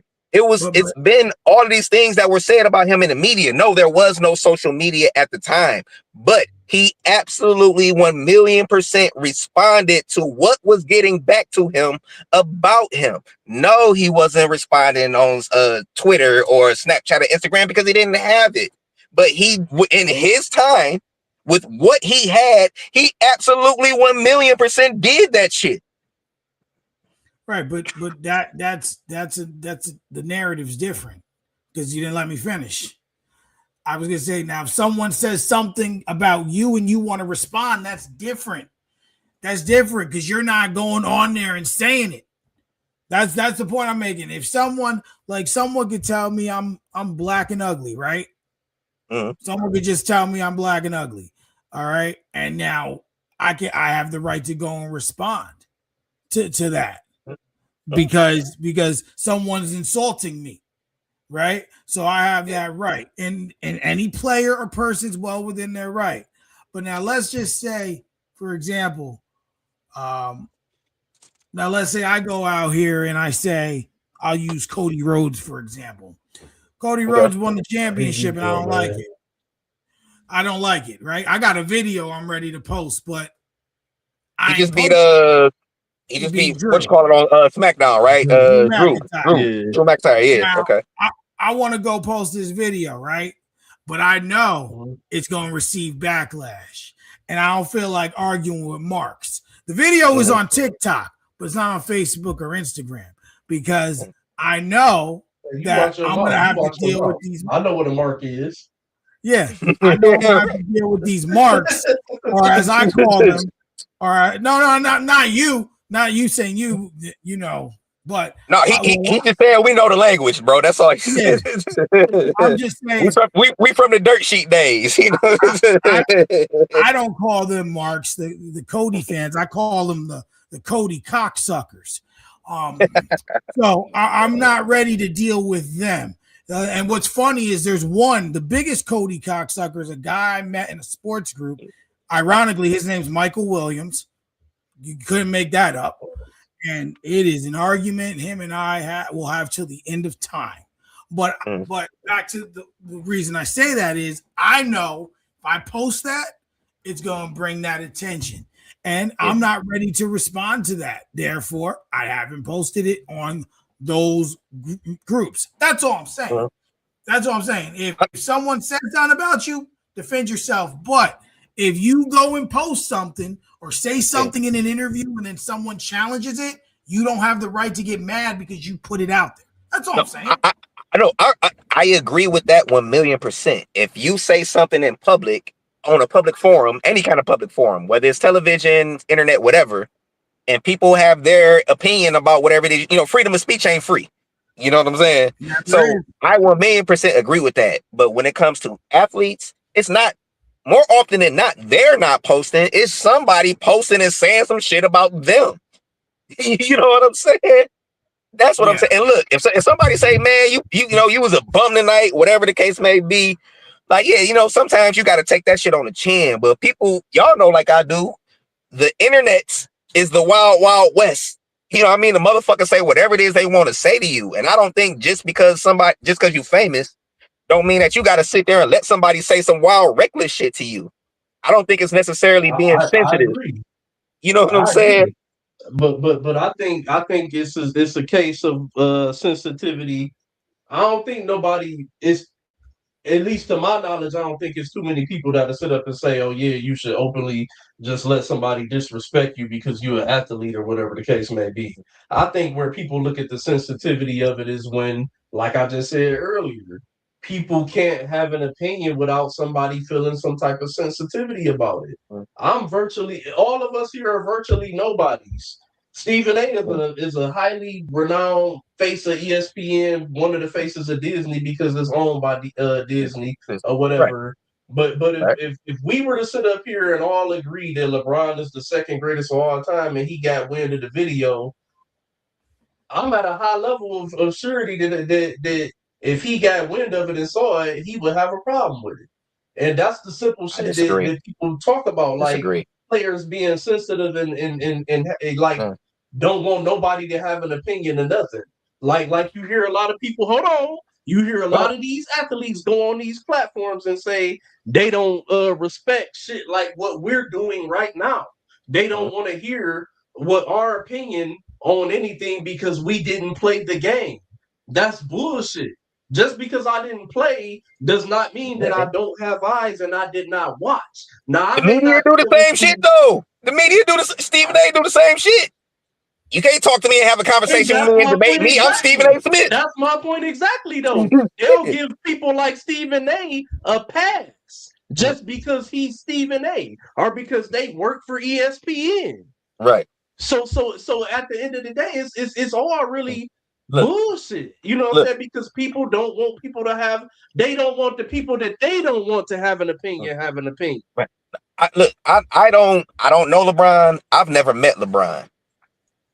And y'all correct me if I'm wrong, because y'all might know some shit I don't know. I've never really the only people I've really heard talk shit about LeBron in the media is Stephen A. and Beetle. You know what I'm saying? Michelle Beetle.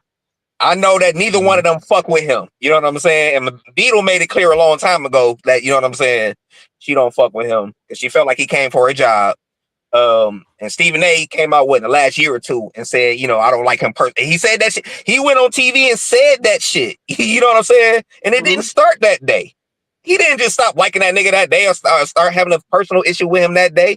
It was shit before Oh, that. they did have personal You know what I'm saying? issues. So, We talked about so the point I'm trying to get to is Stephen A. ain't the first nigga that told LeBron that he think Jordan is the GOAT.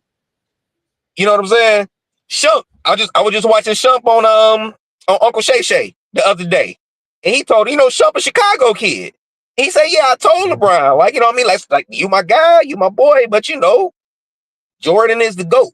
I don't feel like his issue with Stephen A. And again, I don't want to speak on his behalf. I can't speak on his behalf. But Stephen A. be reckless the way he talk about people sometimes.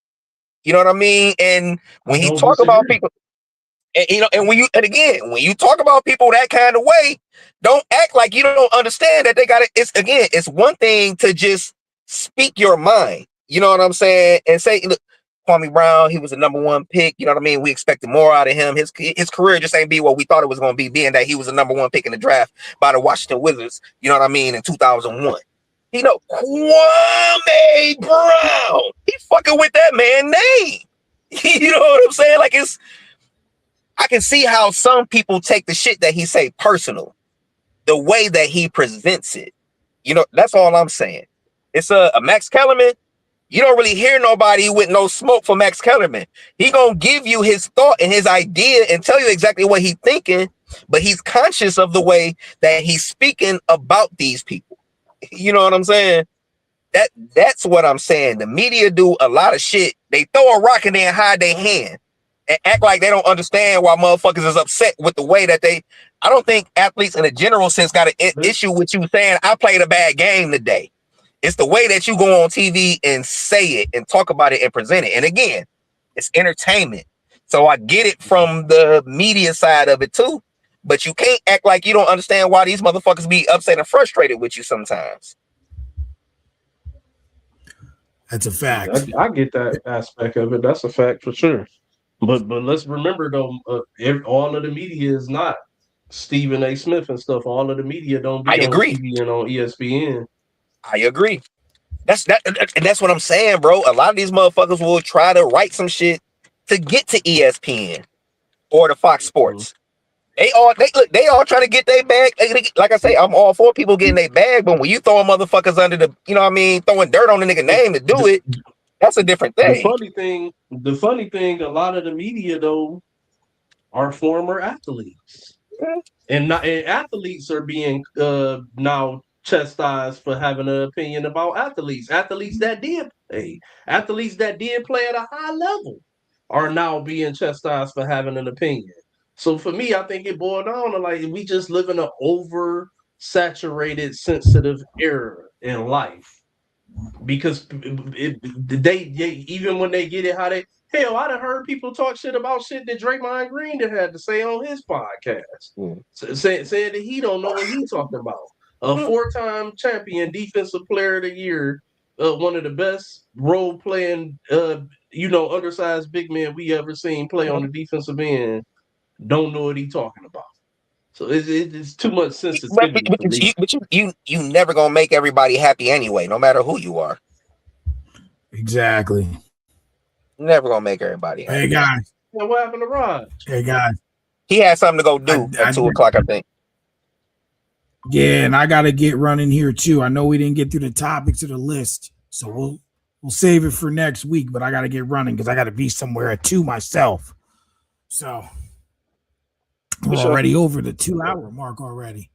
Hey, that's why I only submitted the 4 because I kind of felt like this all was going, we all get long winded anyway, and we be deep in our conversation. That's why I only submitted the 4. Well, then we have the impromptu baseball chat too, so that also yeah. Kind of. But yeah, no. So we'll go for next Sunday. R&B, it's your turn. You want to host? Hold on. How y'all feel about doing a quick show tomorrow? Maybe like at 5, 6, something like that. Just maybe like an hour or something, just to do the list, so we don't want to keep getting backed up. Because I still got to give y'all my 2-girl list because I didn't know we was gonna do it last Sunday.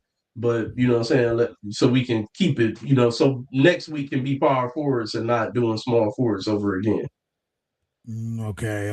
Let me see how my work day goes because work's picking up, and I'll know by like midday, like around noontime. But I don't have an objection to that if you want to do that.